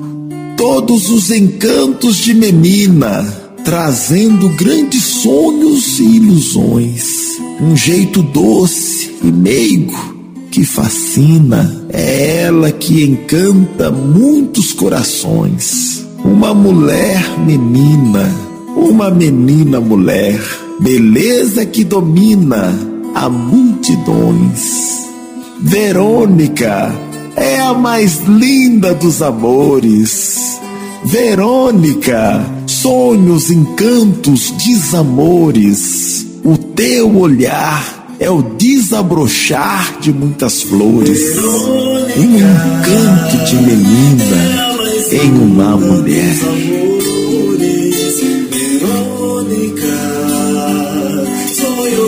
Eu, que só conhecia Campina Grande, iria ser cantada em todo o Brasil. Quem sabe um dia conseguiria. Quando ele cantava esta música para mim, eu chorava muito, como se lamentasse o meu destino. E como meu nome de guerra ficava tão lindo na boca daquele homem, que jurava amor eterno por mim, e até uma música tinha feito em minha homenagem. Realmente, o amor gera a melhor das melodias, que acalenta todas as almas. Há alguns meses, eu me dediquei somente a Bastião e, para a felicidade dele, engravidei mais uma vez. Finalmente um filho meu grande amor. Bastião, eu não quero confusão com sua mulher, viu? Isso nada tem com a minha mulher. Eu vou ter meu filho, eu vou amá-lo, eu vou criá-lo. Tô muito feliz, Verônica. Enquanto mais uma vez a minha barriga crescia, eu ainda tentava deixar a vida. E até os crentes eu busquei para ter uma alternativa de fuga da vida livre que levava. Fui à igreja e eles oraram muitas vezes em minha cabeça e até falaram um idioma estranho sobre ela. Mas apesar de ter boa vontade para comigo, eu ainda morava nas casas das quengas e me prostituía para sobreviver. Eles oravam, mas nada fazia para que eu tivesse uma fuga da vida livre. Pastor, o senhor sabe que eu sou uma quenga e eu desejo muito sair dessa vida para servir a Jesus. Mas eu não tenho o que fazer, nem como sair dessa vida. Me ajude, por favor, pastor. Olha, você está errada, minha filha. Você está em pecado contra Deus. Pastor, me ajude. O senhor tem um emprego para mim, de zeladora de qualquer coisa? Não, eu não tenho, mas vou orar por você. Realmente eu era uma pecadora. Mas como deixar de ser? O que fazer? Quem que iria me aceitar? E em que eu iria trabalhar? A própria sociedade fazia força para esquecer de minha existência. Até meus pais nunca vieram me visitar, desde que me deixaram para ser quenga, uma excluída da sociedade. Mas mesmo sem a minha família se preocupar comigo, eu fui até eles. Foi necessário procurar, pois meu pai mudou de casa várias vezes. Mas finalmente eu encontrei. Bati palmas em frente à casa, quando minha mãe saiu e assustou com a minha presença. Ana Carolina? Sim, mãe. Sua bênção. Deus te abençoe, minha filha. Eu entrei em sua casa e não tínhamos muitas palavras para falar. Existiam muitas crianças correndo pela casa e eram os netos de minha mãe, filhos de meus irmãos e irmãs, que ainda moravam dentro de casa. Mãe, que meninos lindos! São de seus irmãos e irmãs, minha filha, que mora aqui conosco. E o outro mora ao lado aí. A senhora vai ser vó novamente. Eu estou com 7 meses e acho que vai ser menina, viu? Sim, mas que surpresa é essa de você vir aqui me visitar? Tive saudades, mãe, da senhora e do pai. Ele continua o mesmo, do mesmo jeito. Não mudou nada. Falando nisso, é melhor você ir embora antes que ele chegue. Qualquer dia eu vou lhe visitar lá em Dona Iaiá, vice? A minha mãe não demonstrou nenhuma alegria por ter mais um neto neste mundo. E nem mesmo perguntou se eu tinha outro filho e onde estavam. Até as crianças que brincavam em sua casa foram impedidas de me abraçar, como se eu fosse contaminá-las. Meus irmãos e irmãs eram seres vivos, e eu, uma morta que insistia em viver no meio dos vivos. Até a água foi me servida em um copo velho, talvez para jogá-lo fora depois. Eu estava me convencendo que era uma pessoa imunda, para uma sociedade imunda que éramos todos. Quando saí da casa de minha mãe, sem nem mesmo ela insistir que eu ficasse mais um pouquinho, beijei, mas não fui beijada em resposta. Eu saí com a minha alma cambaleante dentro de mim, como se ela estivesse bêbada. Eu me senti um lixo humano, uma escória dos vivos e inteligente. Talvez junto com meu cabaço eu também perdi toda a minha dignidade e virtude de uma vida inteira, e tenha me tornado algo imprestável neste mundo. Os crentes diziam que se eu me arrepender, Deus apagará os meus pecados, esquecerá os mesmos. Mas o problema não estava em Deus esquecer, mas na sociedade que não me perdoaria nunca. que fazer para sair do mundo dos mortos-vivos e participar da sociedade.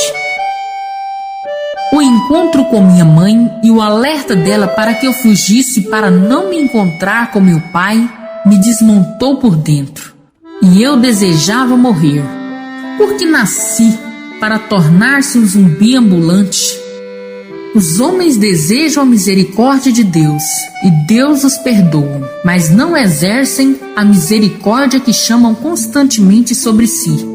Cheguei às margens do Bodocongó como se procurasse alguém que não tinha nojo de mim, de meu corpo e do eu sentar, da minha roupa e de mim. Naquela noite eu chorei muito e o meu leito se umedeceu de lágrimas. Durante o dia, as quengas costumavam sentar-se nas calçadas para conversarem e bordar roupas e toalhas que as ricas compravam para embelezarem suas casas chiques. Passou uma velhinha e falou comigo, e em meio à tristeza eu disse a ela que eu estava sem esperança, pois era apenas uma quenga e ninguém me queria.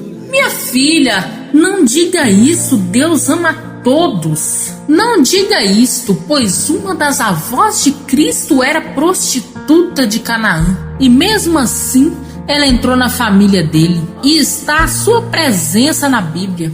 Deus, Ele não é ignorante como os homens que estão à nossa volta.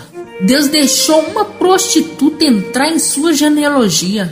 Sim, minha filha, Deus não vê como o homem vê. Ele tem olhos eternos. Foi a coisa mais impressionante que eu já ouvi.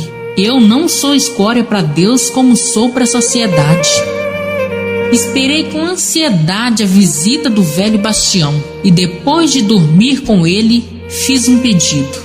Bastião, eu quero que você compre uma coisa para mim. Sim, minha fofa, diga o que você quer. Eu quero que você compre para mim uma Bíblia que tem o Velho Testamento. Uma Bíblia, mulher? Que ideia foi esta agora? Sim, me compre uma Bíblia urgente. Tudo bem, vou comprar sim. Ao completar os 9 meses, Bastião me deu uma Bíblia muito bonita e eu dormia com ela. Tive uma linda garota e coloquei o nome dela de Íris e a dei ao seu pai para que ele a levasse para casa. Para minha surpresa, a mulher dele aceitou a criança e criava com tanto amor que me surpreendeu. A vida realmente é cheia de surpresas a cada curva que passamos. Continuei na minha vida e de vez em quando Bastião trazia Íris para eu ver.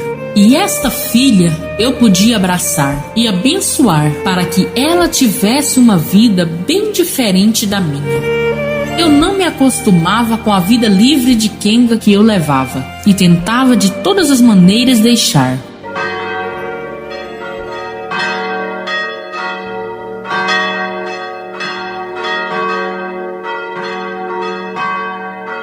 Ana Carolina Trajano da Silva Verônica morreu em dezembro de 1942 com 35 anos de idade, vítima de uma infecção não diagnosticada. Uns disseram que foi mal de parto recolhido, outros que foi uma doença venérea, alguns pneumonia e ainda alguns que disseram que foi mal de quenga.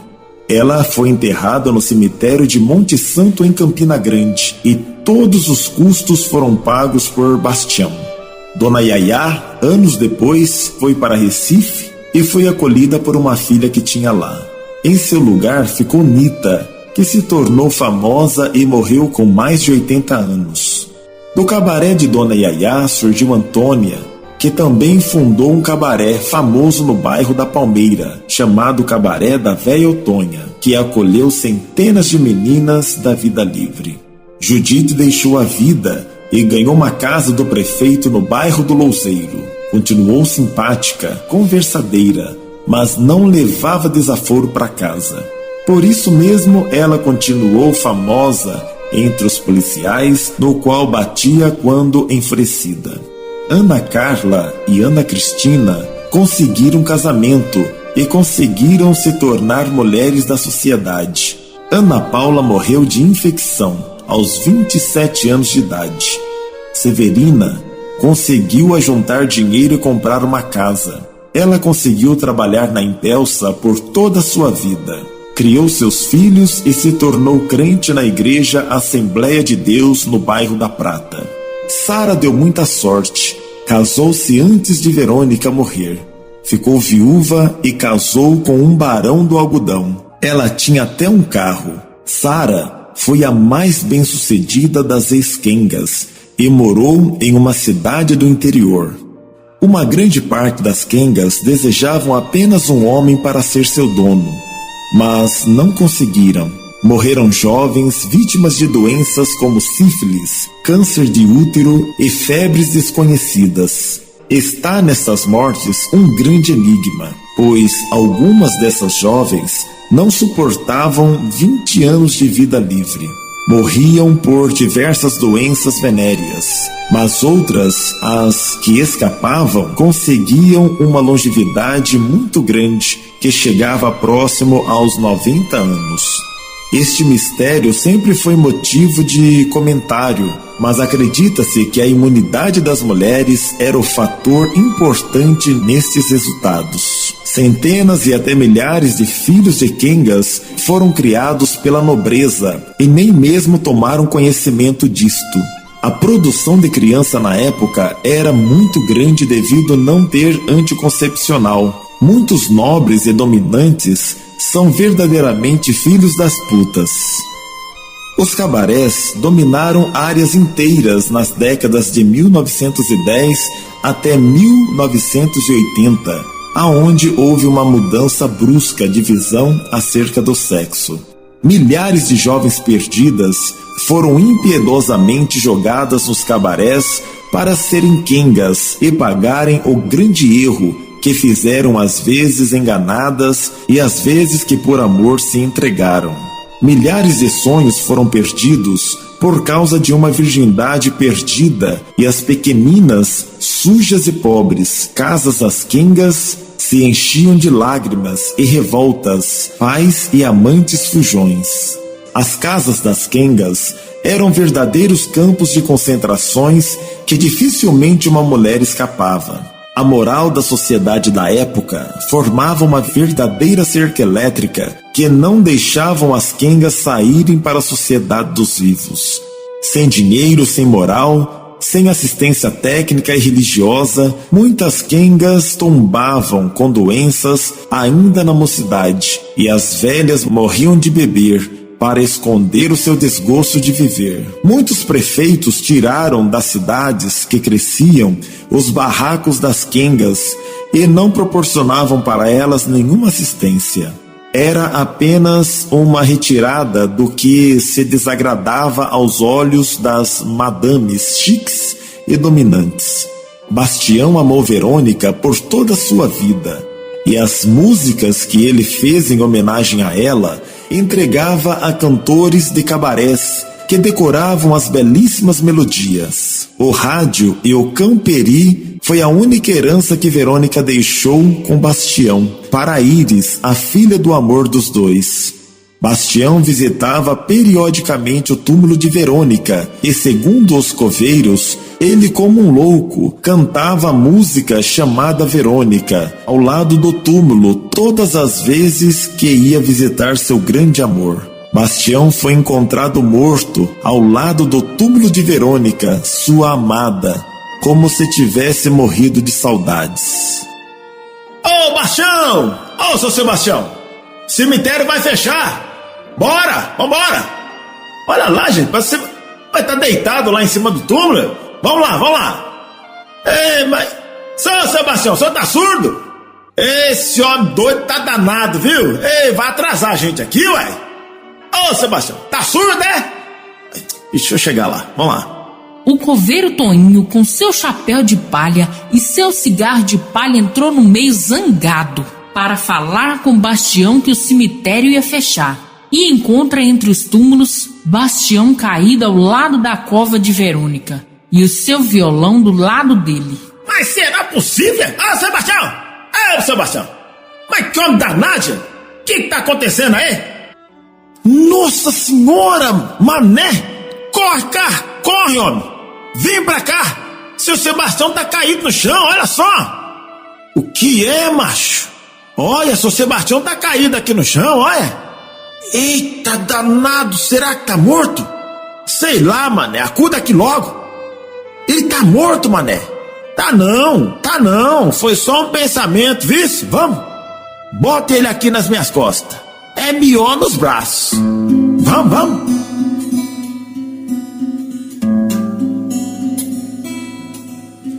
Verônica é a mais linda dos amores. Verônica, sonhos, encantos, desamores. O teu olhar é o desabrochar de muitas flores, um encanto de menina em uma mulher. Todos os encantos de menina, trazendo grandes sonhos e ilusões, um jeito doce meio que fascina, ela que encanta muitos corações, uma mulher menina, uma menina mulher, beleza que domina a multidões. Verônica é a mais linda dos amores. Verônica, sonhos, encantos, desamores. O teu olhar é o desabrochar de muitas flores, um encanto de menina em uma mulher. Uma mulher menina, uma menina mulher, beleza que domina a multidões. Verônica é a mais linda dos amores. Verônica, sonhos, encantos, desamores. O teu olhar é o desabrochar de muitas flores, um encanto de menina em uma mulher. Verônica é a mais linda dos amores. Verônica, sonhos, encantos, desamores. O teu olhar é desabrochar de muitas flores,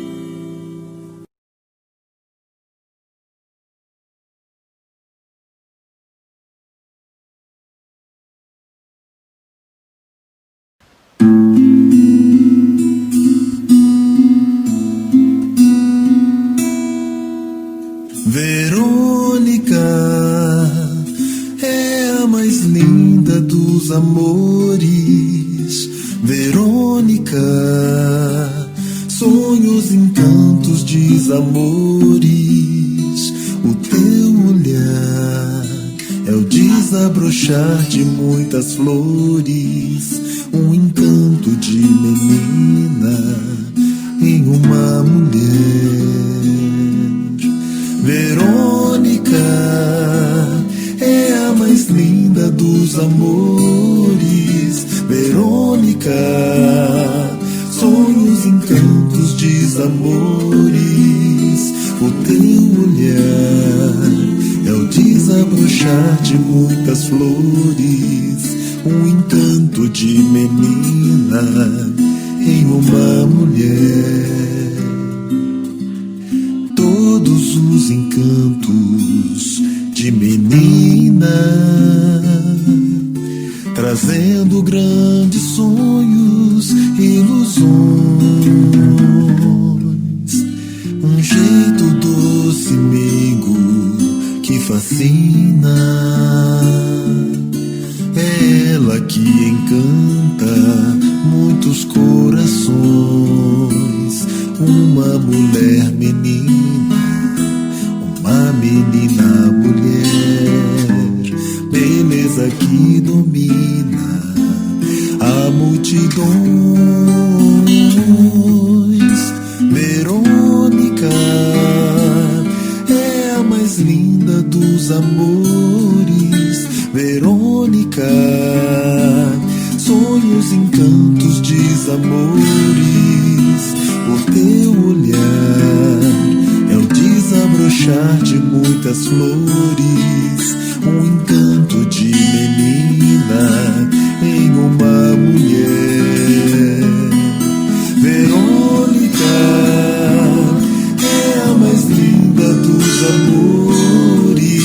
Verônica, sonhos, encantos, desamores. O teu olhar é o desabrochar de muitas flores. Um encanto de menina em uma mulher.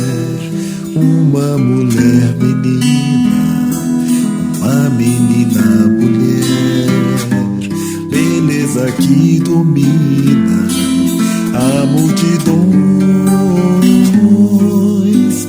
Verônica é a mais linda dos amores. Verônica, sonhos, encantos, desamores. O teu olhar é o desabrochar de muitas flores. Um encanto de menina em uma mulher. Verônica é a mais linda dos amores. Verônica, sonhos, encantos, desamores.